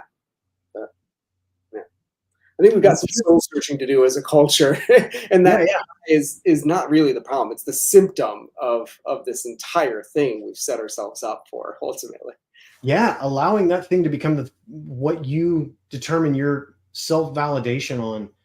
This toxic mirror is what you're allowing to control your sense of self and identity. That is horribly toxic. And not just identity, but now our workflow. Like we're going to also let it dictate how you make your art, not just how you feel about your art, but how you're going to make it. Yeah. I think we have to refuse it. It has to. And anybody who says that there's no like you gotta accept it, I don't. I won't. Well, I mean, I'm glad to hear you say that because I felt like I was one of the bad ones. Nope. Because it seems like conventional wisdom that like, well, you have to post every day on Instagram and you have to also post on TikTok and Twitter at the same time. And it has to be between these hours. And oh, what a rat race. I just can't keep up with it. And I don't want to keep up with it. I just want to paint. Most of us are, we just want to paint.